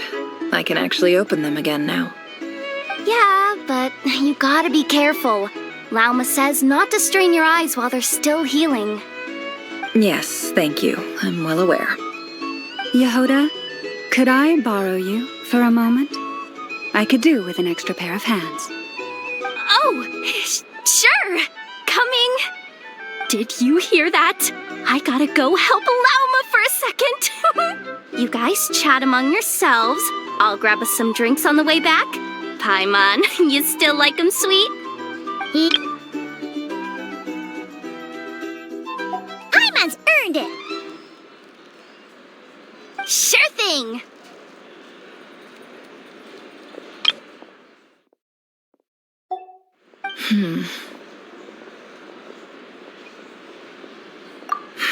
The Raker of Solnari. Kind of a snake, don't you think? No, definitely a snake. A poisonous one who spewed his venomous hatred everywhere. Anyone who seeks revenge out of hatred for other people has become a snake. That's something my dad used to say. Perhaps. I'm sure it sounds like a very wise and open-hearted perspective to your ears. But me? I think hatred is a perfectly justifiable emotion. What else is left when everything you depended on in life gets stripped away? Something's gotta fuel that drive to keep on living. If you're worried about me, you can nip that in the bud. I'm not someone who gets stuck in the past. It's just... I suddenly feel like I was wrong to call my father a liar. He was just a fool. That's why the Academia turned their back on him, and why the other tribes ganged up on him. Oh, Father. How much better things could have been if you were a skilled liar. Look at the Ibis King. Thoth is a fiendishly cunning liar. And yet, strangely, he feels more like a father to me than my real dad ever was. He's never brought it up, but I'd bet he feels the same way. Why else would he give me the power to perceive the truth, while at the same time training me in the art of deception? Well, King Deshret banished him to Aru, which is essentially a prison, and posed 3 questions to him. He promised that he'd have his freedom if he could find the answers. His response was to take on a physical form and approach me, hoping that I could become his envoy and search for one of the answers on his behalf. Did he really think I'd fall for that? He's stuck there. He can't make me return what he gave to me. So that's enough for you to decide he's nice, is it? He's a prisoner, and he was scared. So he decided to perform some good deeds to win people's approval. He lives in fear because he's a deceiver. How is Rerir any different?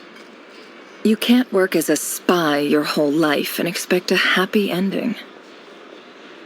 It's preposterous. Yet I can't say I don't understand it. Liars live in the darkness of their own making.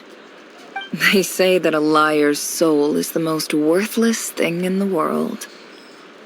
What do you think? Good.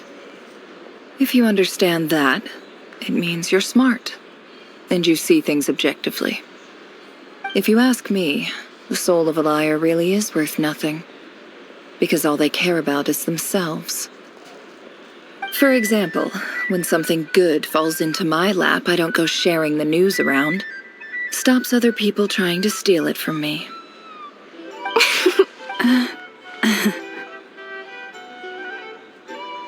So be it. They have sharp ears. I can't keep anything from them. Wow, is that what it looks like? Well, you all know my past now, and I can't simply eliminate everyone who knows too much. So I guess I just have to put up with you. For the foreseeable future, at least. When you find yourself in a situation you can't control, the safest play is to keep calm and start monitoring everyone involved like a hawk. In the intelligence world, you need to have a sense of perspective and play your hand accordingly. If you understand what's at stake, please ensure my secret is safe with you. I trust you'll respect my wishes as a friend. But don't forget, I will also be watching you like a hawk. Very good. Oh, wait! Now that the panic's over and we've all calmed down, Paimon suddenly remembered something. After all that build-up, our mystery ally never showed up even once.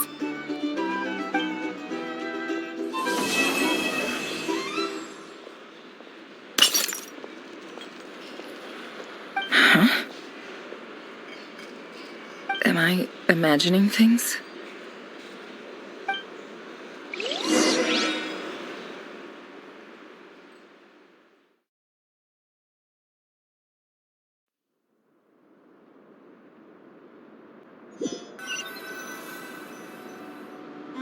So, that close colleague who stayed behind with you?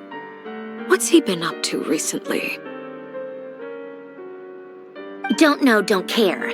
I get more normal human interaction from hanging out with Bosco too than him. Although, now you mention it, he hasn't bothered me in a while. I wonder if... If he's disappeared without a trace, it's the biggest gift he ever gave to the world. But I somehow doubt that's what's going on. He won't lie low forever, so we'd better stay on guard.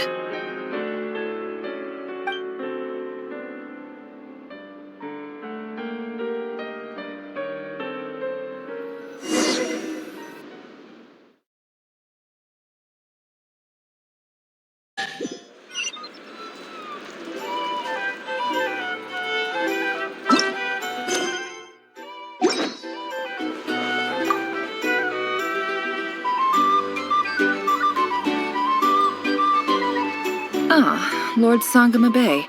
How lovely. I must thank you for the device you provided. It was an enormous help.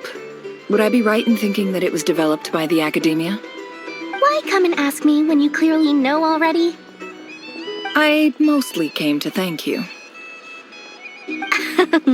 That's more like it. A little gratitude goes a long way with Lord Sangama Bay. Play your cards right, and you might even stand a chance of becoming my long-term supplier. The chance to work with such a kind and charitable investor as yourself would be a great honor for the Curatorium. Huh? Charitable? Who said anything about charity? First I'm hearing about it. Let's see.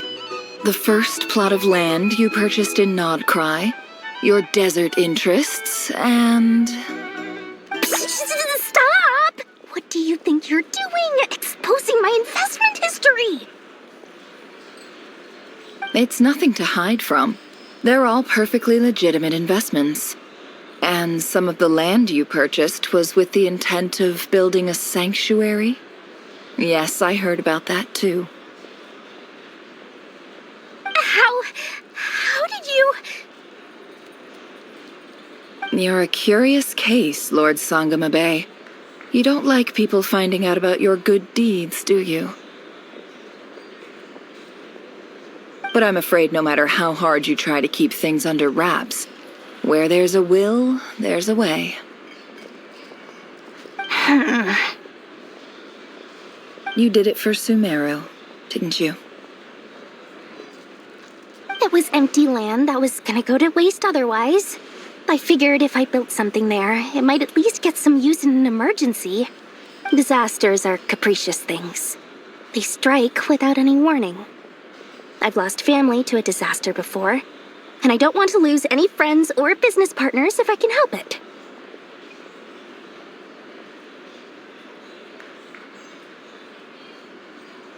My elder sister used to dream of finding a sanctuary.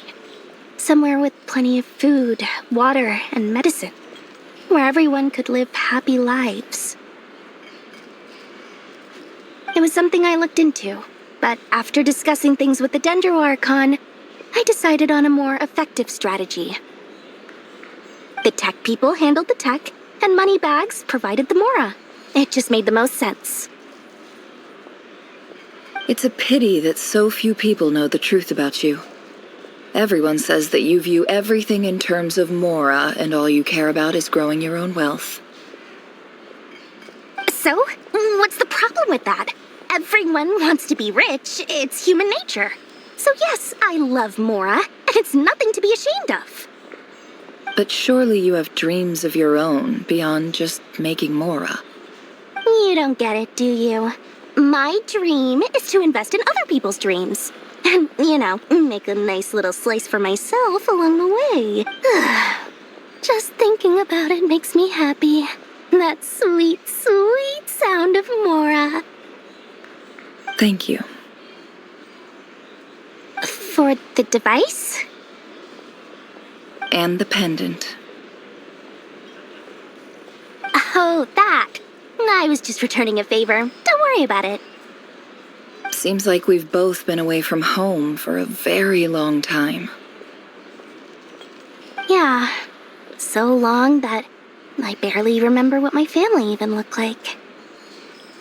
That would be your mother, father, and sister? Yeah, though it's been years since my sister passed away. It's not like I want to forget them, obviously, but memory can be even more ruthless than the most calculating business person. Beyond a certain point, if something isn't helping you, it just gets rid of it. My sister can't help me now. Slowly but surely, her face is fading from my mind's eye. It's become a vague impression. Not everything will fade.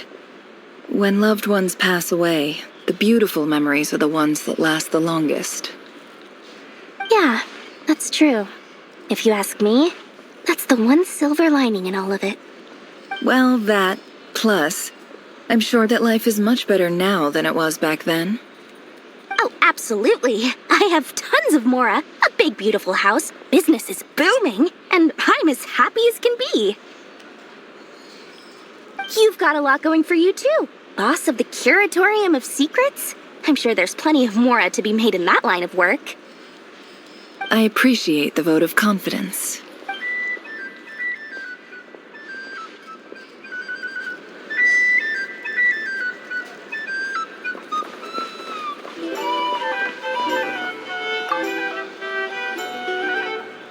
How have you been holding up? Any adverse reactions? If you start to take a turn for the worse, make sure you tell me right away. You don't need to worry about me, Grandmaster. I'm fine. I mean, I barely did anything, so... What? You're too humble, young man. You played an indispensable role in the battle for Nodcry. We can't thank you enough for your support. Sometimes, when people praise you, it's because you deserve it. The best thing is to accept it calmly and with grace. It's important to learn how to respond to words of admiration. Let's do a quick demonstration. Albedo, that was an incredible feat of alchemy. The pressure was on, but you worked flawlessly at lightning speed to get the job done. Thank you. I can't take all the credit, though. Durin played a big part in forming the alchemical array. See? Did you catch that? A masterclass in how to take a compliment. Okay, yeah. I did work pretty hard to help prepare for the battle. Hey, you guys! Hey, look who's bounced back. Looking good, traveler. Seems like you've recovered. You won't need to take any more medication. Can I get you a drink? Huh? You know how to order at a bar now? You've sure learned a lot recently. Handling a drinks order is ridiculously simple compared to alchemy. Don't worry, I'll blend into society yet. Paimon believes it. You're clearly a fast learner, just like your brother. To be totally honest, though, Paimon didn't quite follow all the details when you first explained the plan to us. Don't worry, that's completely understandable.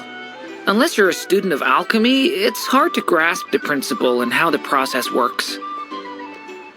To put it in the simplest terms, we saw how our enemy stole the power of Kuvaki, and that gave us the idea of stealing his power to turn it against him.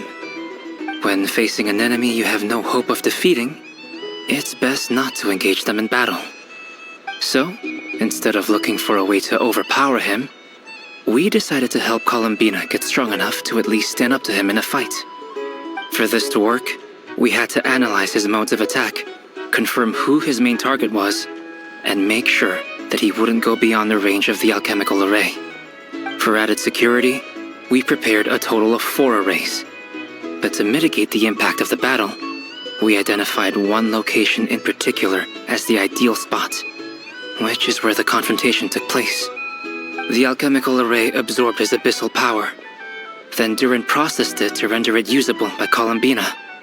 That power enabled her to do what would otherwise have been nigh on impossible. What surprised me was that Dainsleif actually agreed to join us. Given his history with Rerir, he had every right to sit this one out. But we're extremely grateful for the decision he made. It must have been a painful choice to make. But I'm sure that making a decision was far better for him than staying in limbo. Absolutely. He was torn between 2 paths, but in the end, he made his choice and stuck to it resolutely. He doesn't strike me as the sort of person who'd stay trapped in limbo for long. Anyway, however you cut it, everyone gave a stellar performance. And now, it's time to kick back and celebrate.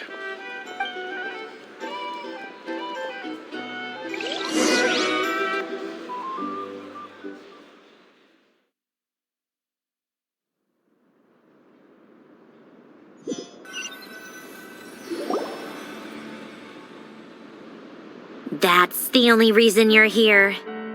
Yes, I've thought a lot about it. And I've realized that you, me, and Arlecchino should be friends. I think this is very important. So I felt I had to come and tell you. Well, this is a new one. I'm so moved. I can't even hold my teacup. If that's all, you can leave now.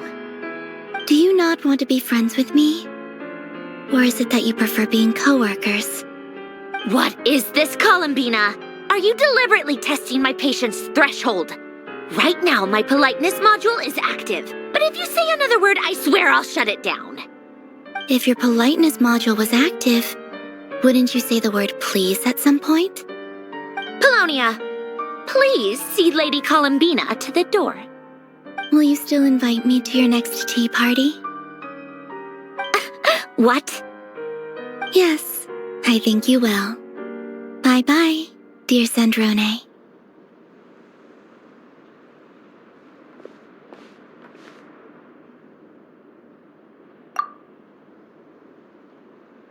Last time, the Wild Hunt escorted you out. Would you rather I handled it myself this time? We just wanted to, see how you were doing now that it's all over. Why? Out of concern for my safety? I hope you didn't seriously think that the Rahier of Solnari would be able to lay so much as a finger upon me, given how prepared I was. Mostly because you kind of helped us out, so we just wanted to check you were okay. Looks like all your robots are fixed, huh? Oh, don't you worry about that. Tea time is already a write-off. The visitor before you managed to kill my appetite. If you're in the mood for tea, go ahead and help yourself. Otherwise, it's going to waste. My coasters are still missing in action, though. Use this notebook instead. Whoa! Pretty hefty notebook. Look at all those calculations. You can ignore those. They're just dumb scribblings. I doodle and write in my free time. Sometimes I remember the distant, dreamlike past. Sometimes I imagine the far-flung future. And other times, I grit my teeth and note down all the crazy nonsense going on in the present. Some people do the crosswords in the newspaper. This is my equivalent of that. Trying to predict the future is like daydreaming, and writing about the present just makes me furious. The past is my favorite. If nothing else, it's already set in stone, so I don't have to rack my brains trying to figure it all out. Although, having said that, the only vaguely interesting memory in my past is probably that guy they call Lord Artificer. Who else? Pretty much all the Mecha and Fontaine are his personal handiwork. Wait, are you saying you know him? Like, personally? As a friend? I guess we were friendly enough. Yep. In fact, I'm probably the only normal person left who knew him at all. We used to chat occasionally back when he was still around. Before he passed away, he asked me to destroy all his manuscripts. I honored his request, but I did read through everything first before destroying them. I couldn't let the genius of Lord Artificer Alain Guillotin disappear like that. Would have been such a waste. So, that's where the formulas in your notebook are from? I just told you. Those are my equivalent of crossword puzzles. They're just dumb formulas that I solve for fun when I'm bored. Alain's work was like epic poetry. The formulas in my notebook are just silly little riddles in comparison. Not that there's anything bad about them. At least, solving those riddles isn't going to hurt anyone. Except me, because I lose a few brain cells in the process. Anyway, while we're on the topic, I might as well tell you about what happened to him and his friends. Alain Guillotin had two close buddies, René and Jacob. They spent their childhood years together in the Narzissenkreuz Institute. They were all quite competitive, so there was some rivalry between them, but it was a friendly rivalry. But beneath the friendship and the rivalry ran something deeper, a sense of nostalgia for the past. Unfortunately, childhood would end. The prophecy would come true, the apocalypse would arrive, and the future would never be. A mad dream that would normally only capture the minds of lunatics began to take root in their hearts. A dream of saving the world. And if René and Alain had been people of lesser wits, that dream would probably have ended up as something for them to joke about in their older years. But alas, they were some of the sharpest minds around. They nurtured that dream with the full power of their intellect, and it grew into something that ate away at their souls. The first of them to fall under its spell was René. Against Alain's wishes, he persisted in experimenting on a mutual friend of theirs to try and save their life. Alain did not approve and parted ways with René. It's complicated.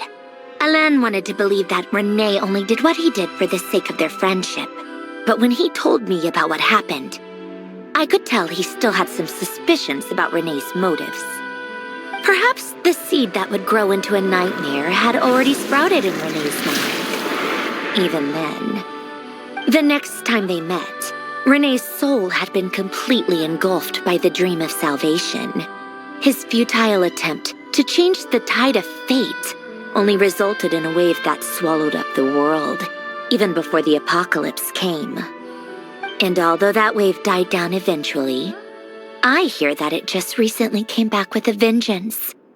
As I understand, Renee wanted to live out his dream of salvation once more. But I'm told that the attempted resurgence finally died out for good. At long last, Renee awoke from his deluded dream. Though of course by then it was far too late. What do you think of Renee? Do you admire his transcendent genius? His view that any price was worth paying to achieve the lofty goal of saving the world? Or do you despise him? Dismiss him as an evil madman who wrought havoc on the lives of everyone around him as he pursued his delusional dream? Same difference, really. Just a matter of perspective. What a cop-out. But I suspect you'd have a more incisive and insightful answer if we dug into it further. I don't like fanatics who give up their whole lives for their ideology. Nor do I like fools who let their delusions take control. Maybe I could understand if Renee had just been an ordinary person. But he had a sage-like intellect. And still managed to get himself lost in the labyrinth of his own desires. Anyway, that's enough about Renee. Now, moving on to Alain Guillotin, the Lord Artificer. He managed to put a stop to the first storm whipped up by Renee. But after that, Alain lost his friends and family. To his credit, I suppose, the loss of his family and friends was purely a tragic accident. It's not like Alain sacrificed them for his cause or anything. After that, the only thing supporting his work was the same dream that had dragged his closest friend down to the abyss. But although the desire to save Fontaine drove him to found the Fontaine Research Institute, Alain continued to reject any form of transcendental knowledge or power. He was suspicious and fearful of it, having seen the way it had affected his closest friend. I think that formulas and machines derived solely from human intellect were the only thing that gave him a sense of spiritual comfort. Yet Alain's intellect was simply too great. It barely left him space to breathe in his lifetime. Once he realized that the end of his life was approaching, he finally accepted the truth. The Nazissenkreuz Institute needed someone, and a human being, to see its story through to the end. He quit working on his formulas, trading them in for the fairy tales that had played such a formative role in his childhood, but which he barely touched in his adult life. He told me that the director of the Nazissenkreuz Institute used to read those fairy tales to the children as bedtime stories. Apparently, they worked wonders at sending kids off to sleep. I think that all he wanted at that time in his life was to be able to sleep deeply without being plagued by depression. By that point, nothing else really mattered. At the very end, he laid down to rest in the ruins of the former Nazissenkreuz Institute orphanage, while the Fontaine Research Institute he had founded continued tirelessly with its work. Many years after that, tensions over competing dreams would once again cause a rift, this time between members of the Fontaine Research Institute. But the actions of those fools had nothing at all to do with Alain. And that is the story of two people from the Nazissenkreuz Institute who both wanted to save the world. One went all in on his fantasy of salvation without ever looking back, and ended up calmly sinking to the bottom of the deepest sea. The other sought desperately to burn bright in his life, even though he wasn't sure where he was going. I do sometimes wonder, why is it that people like them have such grand hopes of saving the world? Even the grandest tree starts as a tiny seed. So perhaps, for each of them, their mission to save the world began with a very simple desire: to save themselves. They were young children with friends and family who mattered to them, desires to explore the meaning of life, ambitions to have a successful career. They didn't want to see all of that taken away in one fell swoop. Or maybe they just wanted to find something to anchor themselves within the chaos, to stop them getting quietly swept away by the storms of life. But instead, the search for their own salvation took them down the rocky road laid out by fate. Do you think the desire to save oneself is enough of a justification to try and save the world? Sensible answer. Glad to know you've got your head screwed on straight. Alain would disagree, though. I asked him the same question back when he was in his prime, putting all of his energy into his work. Yes, it's enough. No elaboration, just a quick, short answer before getting right back to his work. He was always that way. All right, tea time's over. I owe Arlecchino a favor for telling me these stories. I'll have to bring a whole sack of gifts the next time I visit the House of the Hearth. I'm gonna go tinker with Polonia now. You guys can do whatever you want, as long as it doesn't involve interrupting me. Polonia, exit hibernation mode. Begin diagnostics.